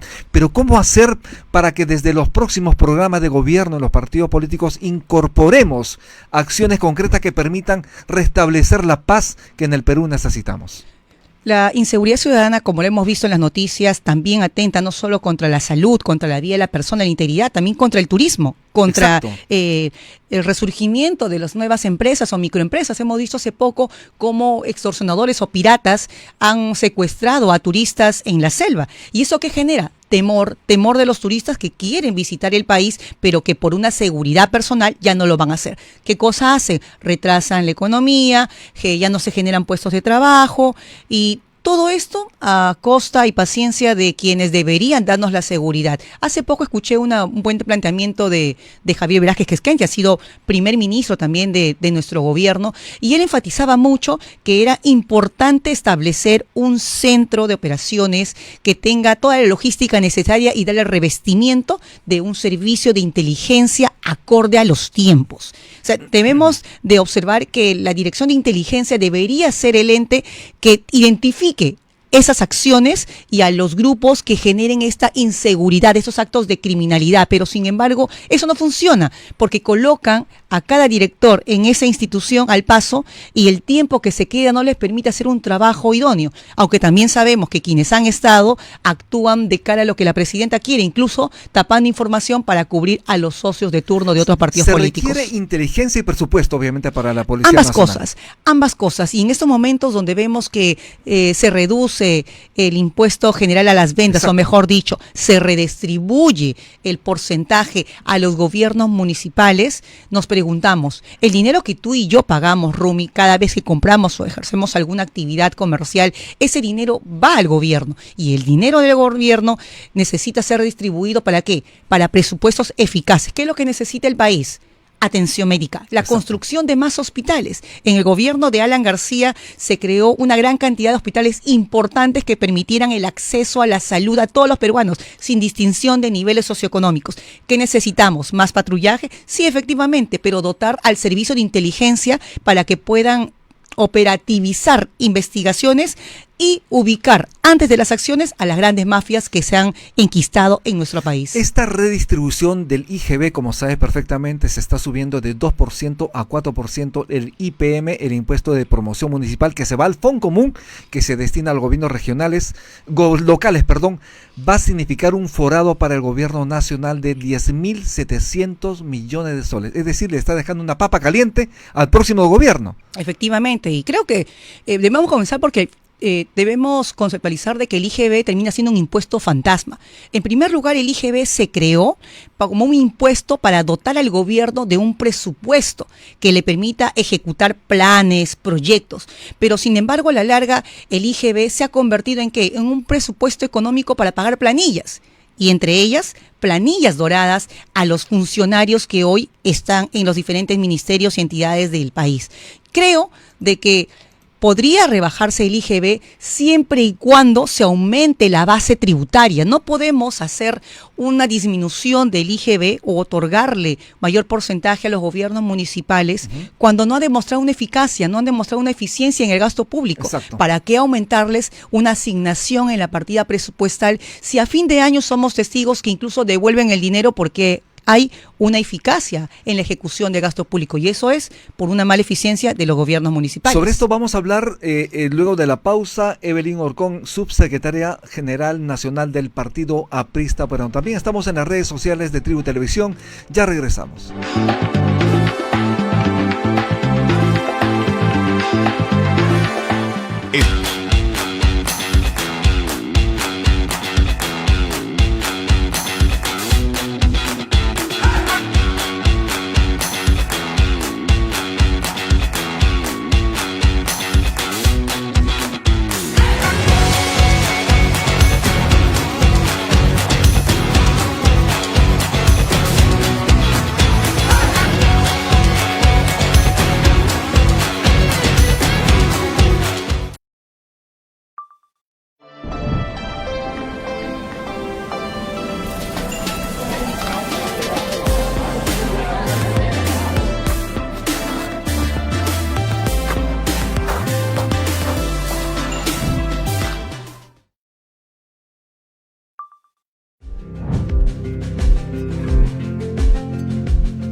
esto, McKay? Deberíamos ir a ver. Sí.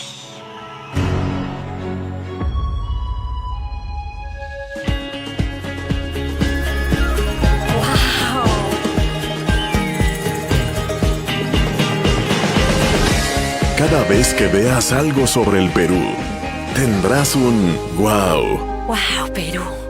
Wow, Perú. Reserva tu viaje para experimentar Perú Wow.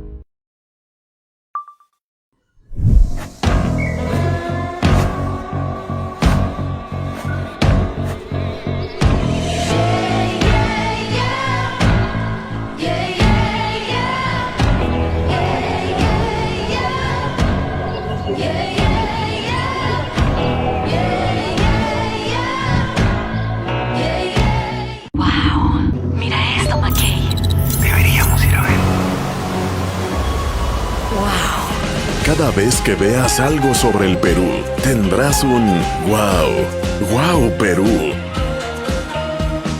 Hay un lugar en el mundo que lo tiene todo. Tesoros conocidos y otros por conocer. Desde los majestuosos Andes, la cálida costa, hasta la exuberante selva amazónica. Nuestro país tiene un sinfín de riquezas únicas llenas de tradición, innovación e ingenio que nos enorgullece. Y un banquete de sabores que nos alegra el corazón. Te invitamos a un viaje donde exploraremos tesoros que quizás aún no conocías y que...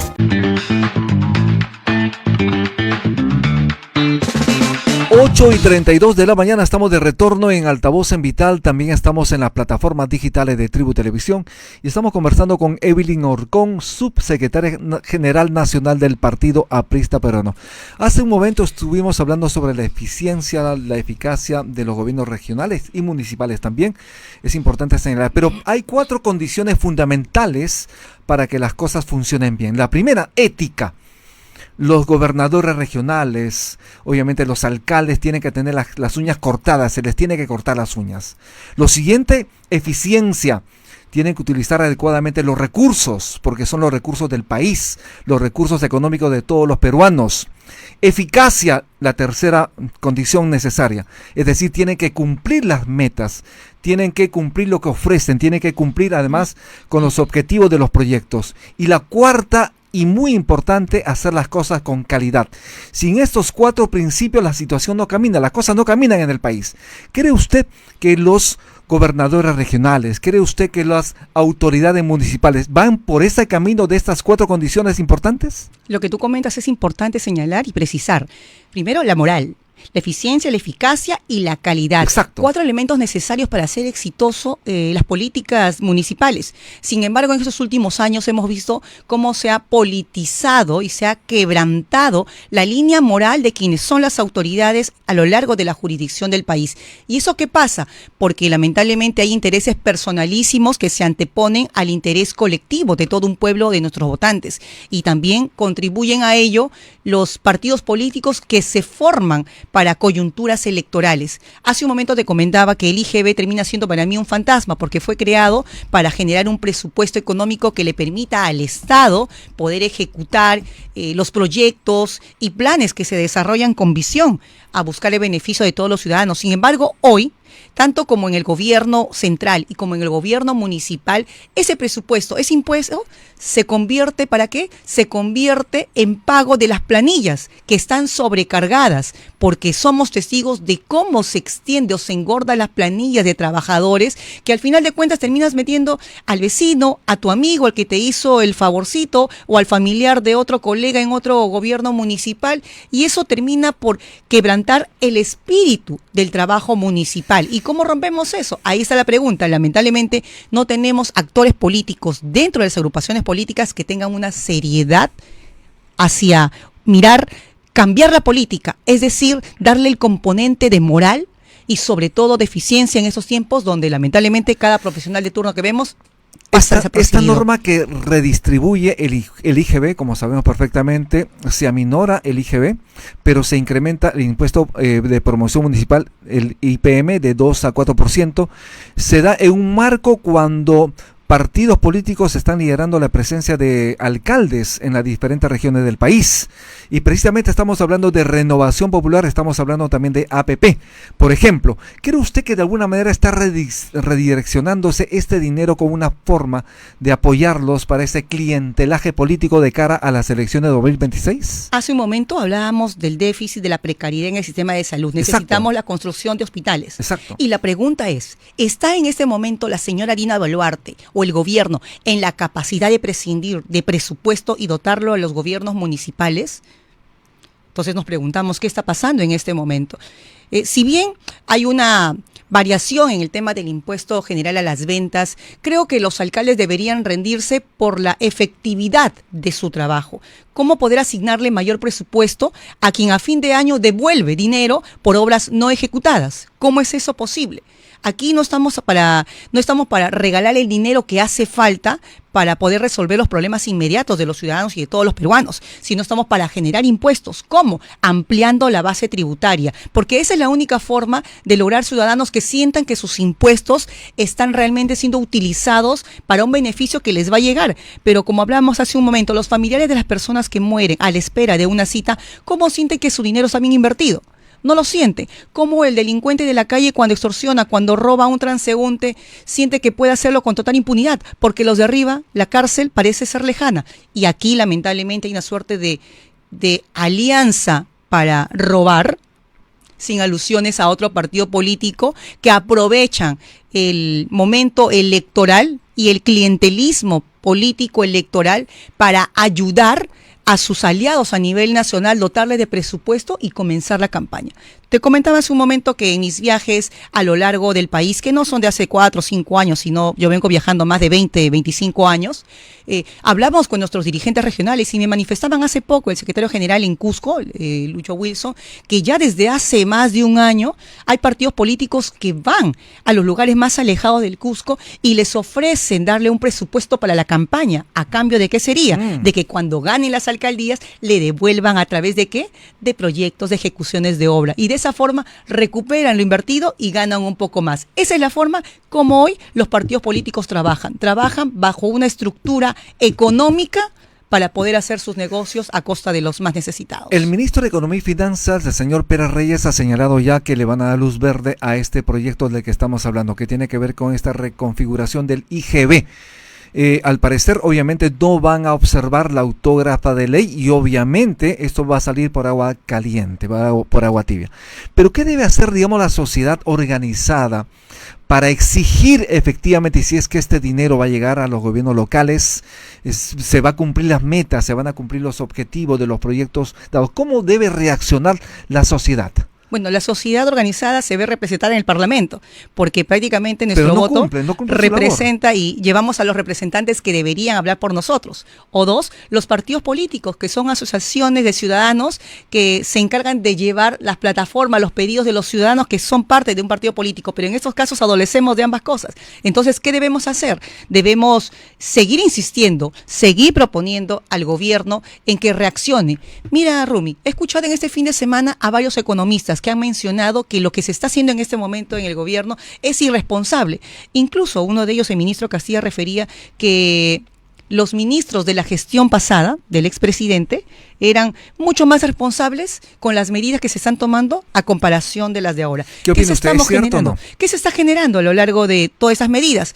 Se está generando una carga a los próximos gobiernos, porque un ministro de Economía debe tener una mirada responsable del gobierno, no mirar a corto plazo, de 1 a 5 años, sino mirar la política fiscal, la política tributaria y la política monetaria a largo plazo. Es decir, no dejar una papa caliente al próximo gobierno, porque dejarle una deuda grande a quien pueda sentarse en el próximo sillón presidencial es terminar por perjudicar al país, y en ese momento no estamos para retrocesos. Justamente el ministro de Economía y Finanzas, Luis Miguel Castilla, fue quien dijo eso precisamente respecto a la gestión que hizo Pedro Franque, ¿no? Como sabemos, el primer ministro de Economía y Finanzas del gobierno de Pedro Castillo. pudo de alguna manera revertir la situación complicada luego de la pandemia, tuvo un crecimiento importantísimo. Sin embargo, la economía peruana tuvo un fiasco tremendo durante el año 2023, el primer año de la presidenta Dina Boluarte, con 4 trimestres consecutivos con cifras negativas, es decir, un país completamente en recesión. Luego el 2024, poquito a poquito hemos estado teniendo, sin embargo, este año al parecer la situación se complica más debido a las situaciones externas que también dificultan la gestión económica en el país. Pero ¿cómo los partidos políticos deberían intervenir en una situación así, proponiendo, digamos, propuestas, nuevamente valga la redundancia, que puedan permitir salir de esta situación de inestabilidad económica? Quiero comenzar con la parte que acabas de comentar de que la economía tal vez ha tenido algunos efectos negativos debido a los factores externos. Exacto. Que han sucedido al país. Pero quiero recordar un ejemplo, Rumi. En el gobierno del presidente García, tal vez muchos se olviden y la historia lamentablemente no se escribe al son del gobernante de turno, que nosotros pasamos durante el gobierno de García la crisis financiera internacional. Y quiero recordarte que años después nos llamaron el milagro peruano.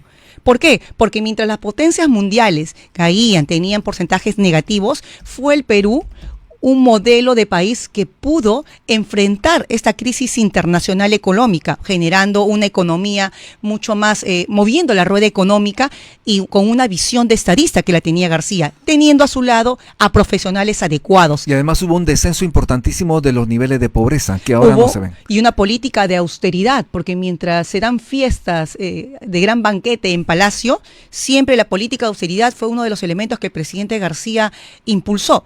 Y volviendo a ese punto, los partidos políticos, ¿qué deberían hacer? Trabajar, hacer plataformas y propuestas ante el gobierno, pero lamentablemente nos vuelven a decepcionar porque ayer hemos visto cómo los partidos políticos desfilan por Palacio de Gobierno. Exacto. Para ver qué les ofrecen, para pedir y llevar su larga lista de pedidos a ver qué cosa logro, si me gano alguito con tal de darte mi voto de confianza. Si bien algunos decían de que eso no es una carta blanca a la presidenta Dina Boluarte, sino es por el voto de confianza al presidente del gabinete, pero es lo mismo.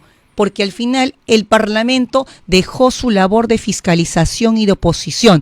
Entonces, si no tenemos representantes o voces adecuadas que puedan decirle a la ministra, oiga, a la presidenta, oiga señora presidenta, basta ya, bájese de su cuento, usted no es Dina Alicia en el País de las Maravillas. Exacto. O se está creyendo el cuento en la que le pregunta al espejito que le dice, tú no eres la más bonita. Y en esa desesperación se hace más y más cirugías. ¿A costa de qué? De que cada minuto, por cada cirugía, cada hijo de una madre termina muriendo en brazos de la delincuencia. De otro lado, Evelyn Orcón, ya pasando al tema del APRA, queremos precisar lo siguiente. Hay una decisión del Jurado Nacional Electoral que devuelve la función al nuevo personero del APRA, del Partido Aprista Peruano, también la incorporación de 3 personas que habían sido de alguna manera desestimadas en la Comisión Política. ¿Cómo ha quedado esto dentro del Partido Aprista Peruano? Bueno, estamos esperando la notificación.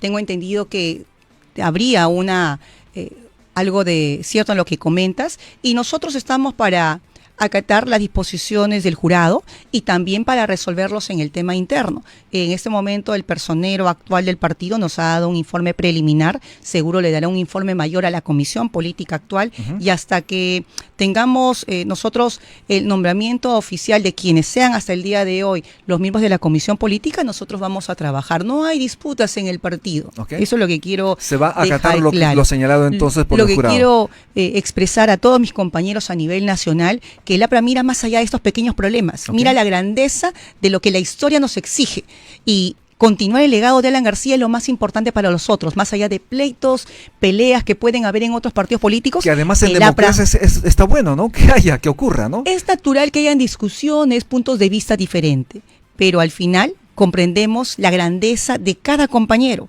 y cargamos, en lo personal lo digo Rumi, cargamos con la responsabilidad de más de 101 años de historia. Han habido personas peruanos que acompañaron a ella Latorre a lo largo de su lucha por un Perú de oportunidades para todos sin condicionamiento alguno. ¿Crees que nosotros somos como los partidos políticos que estamos peleándonos por unos millones de soles o por unos centavos? No, aquí la grandeza del compromiso de trabajar por el Perú es mucho más grande que otros partidos que hoy en este momento momento hay. Perfecto. Muchísimas gracias. Gracias, Evelyn Orcón, por estar en Altavoz en Vital. Gracias a ti, Rumi.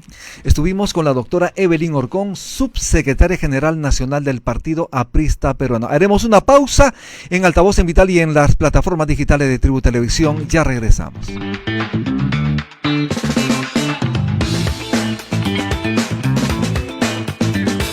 Hay un lugar en el mundo que lo tiene todo.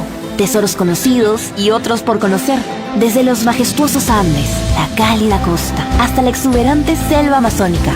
Nuestro país tiene un sinfín de riquezas únicas llenas de tradición, innovación e ingenio que nos enorgullece. Y un banquete de sabores que nos alegra el corazón. Te invitamos a un viaje donde exploraremos tesoros que quizás aún no conocías y que esperan a ser descubiertos por ti. Perú, país de dones infinitos.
McKay. Deberíamos ir a ver. Sí.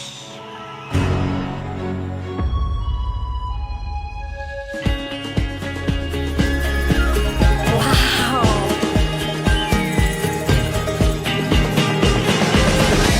Cada vez que veas algo sobre el Perú, tendrás un wow. ¡Wow! 8:47 de la mañana, estamos de retorno en Altavoz en Vital. También estamos en las plataformas digitales de Tribu Televisión. Nos acompaña el abogado Rodrigo Rurús vía telefónica, con quien vamos a conversar varios temas. Estamos en Altavoz, lo invitamos a compartir el programa en sus redes sociales. Es importante señalar que también pueden hacer sus conexiones a través de las diferentes plataformas digitales.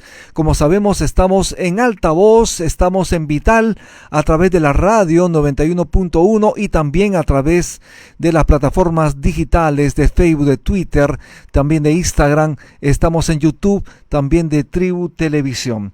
Estamos en Altavoz en Vital. Este programa se produce y se emite de lunes a viernes de 7 a 9 de la mañana. Estamos haciendo ya el contacto con el doctor Rodrigo Rurús.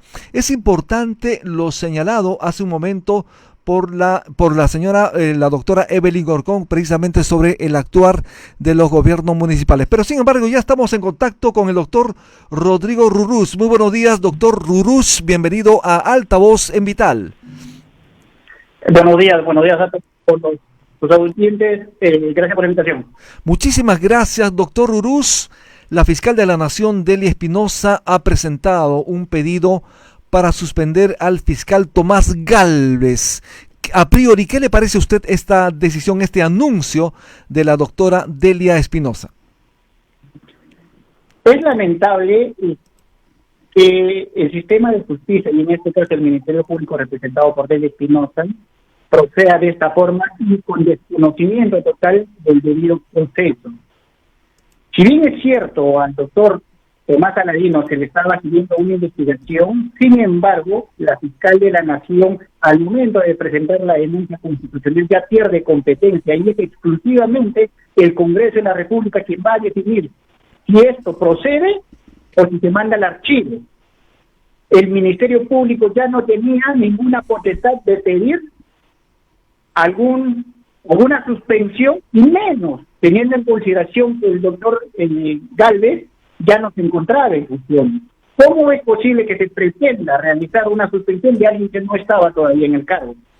Pero aquí se advierte que la fiscal de la Nación tiene pues un doble estándar, un doble rasero al momento de accionar.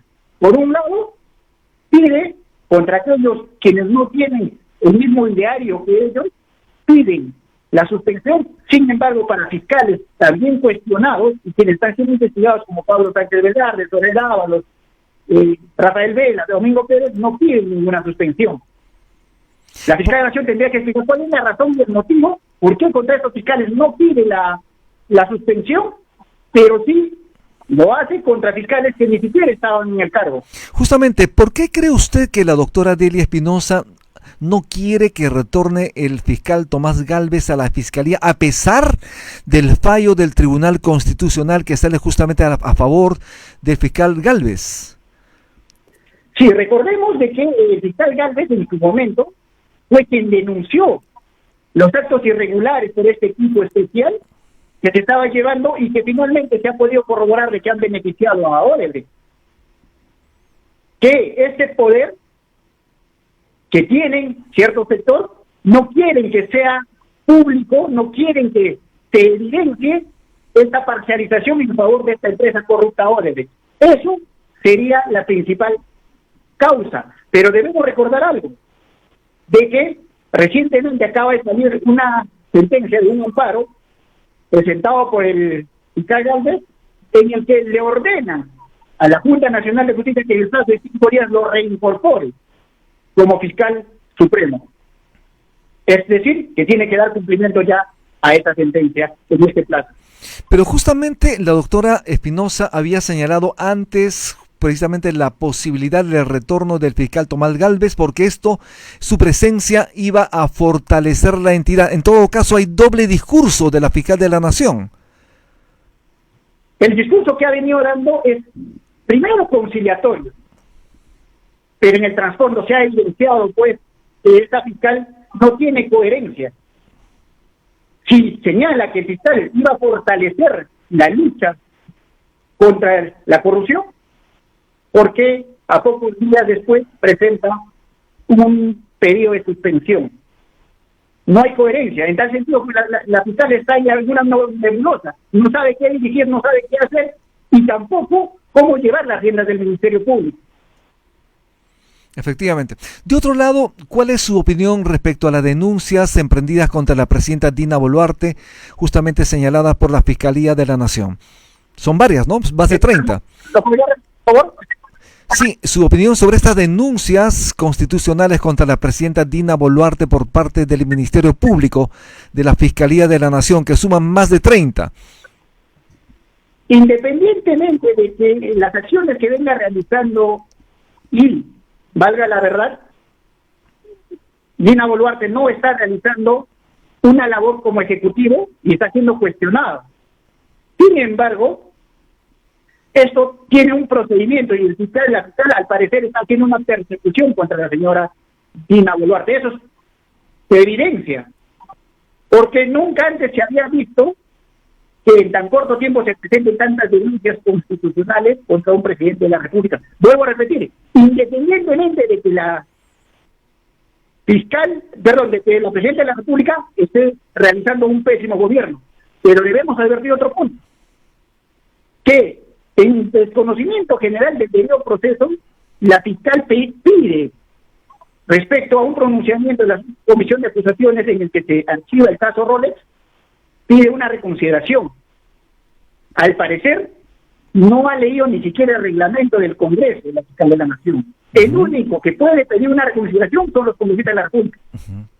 No existe esa figura jurídica por parte de la Fiscal de la Nación. Sin embargo, el sistema jurídico solamente para evidenciarse para determinar y para que hagan una supuesta lucha, vengan realizando y vulnerando los principios de legalidad, que también eso sería meritorio para una denuncia constitucional, porque la fiscal de Nación pues está desconociendo el sistema jurídico. Sin embargo, si es que esta subcomisión de acusaciones constitucionales ha decidido archivar este caso por el asunto de los relojes, los Rolex entregados por el Waiki, como sabemos a la mandataria, esto podría ser activado luego del julio del año 2026, ¿es así? Por supuesto, pero debemos entender algo, de que debe incorporarse nuevos elementos, porque si vienen con los mismos elementos y vuelven a requerir, ya no habría ninguna posibilidad, pero el fiscal tendría casi la misma naturaleza que cuando se vuelve a repatriar un caso que ya está archivado. Se evidencian nuevos elementos y se reapertura. En este caso sería lo mismo, tendrían que anexar a una nueva denuncia nuevos elementos que puedan corroborar el denunciado contra la presidenta Dina Boluarte. De otro lado, doctor Rodrigo Ruch, como sabe perfectamente, también la Fiscalía de la Nación inició una investigación por estos supuestos audios atribuidos a Fernández Gerí y enviados al abogado Cristian Salas. ¿Cómo está viendo usted esta situación? Debemos entender, a Fernández Gerí no lo han querido desde un inicio. Recordemos que cuando postuló para el cargo que actualmente ostenta, un grupo de abogados presentaron ciertos recursos, hicieron a conocimiento, obstaculizando de que él pueda asumir finalmente. Al ver que ya no podían realizar nada y que él ha asumido, están buscando la forma de poder retirarlo del cargo. Es incómodo para ellos, por cuanto les ha aperturado investigaciones a estos fiscales intocables. Entonces, y ese es el procedimiento. Y ahora se ha evidenciado que ha salido un supuesto audio que ha sido desconocido por el propio vocero de la Fiscalía, que estos no se encuentran en la Fiscalía. ¿Qué nos dijo el medio de comunicación en una noticia dominical? De que el fiscal, la Fiscalía tenía estos audios, pero el propio vocero ha rechazado y ha dicho que no tiene. Y es más, señaló que le han cursado oficio a este medio de comunicación para que proporcione los audios. Ahora, esto tiene un procedimiento. No es solamente decir, le quiten el audio. Del Espinosa sacó una directiva hace poco en el que solamente se van a recepcionar audios originales. Primero, se tiene que identificar la proveniencia de dónde salen estos audios. Primer punto. Pasar una pericia. Luego de ello, cuando se valide de que la información, los audios no han sido editados, no han sido manipulados, tiene que pasar a la segunda fase, que viene a ser la fase de pericia de homologación de voz. Así es. Es decir, que se puede identificar si las voces corresponden o no a quien se le atribuye. Perfecto. Sin estos elementos técnicos no se puede dar ninguna valoración, ninguna validez a estos elementos. Recién se tiene para que se pueda aperturar actos de investigación. Perfecto. Doctor Rodrigo Ruch, muchísimas gracias por estar en Altavoz en Vital vía telefónica. Esperemos tenerlos aquí muy prontamente en el set del programa. Muchas gracias. Le agradezco. Que tenga buen día. Estuvimos con Rodrigo Ruch, abogado ex fiscal. Como sabemos, no tenemos tiempo para más. Volvemos mañana a las 7 en punto en Altavoz en Vital. Lo invitamos a compartir el programa en sus redes sociales. Hasta el día de mañana a las 7 en punto.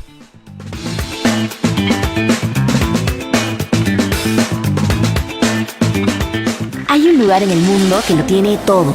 Tesoros conocidos y otros por conocer. Desde los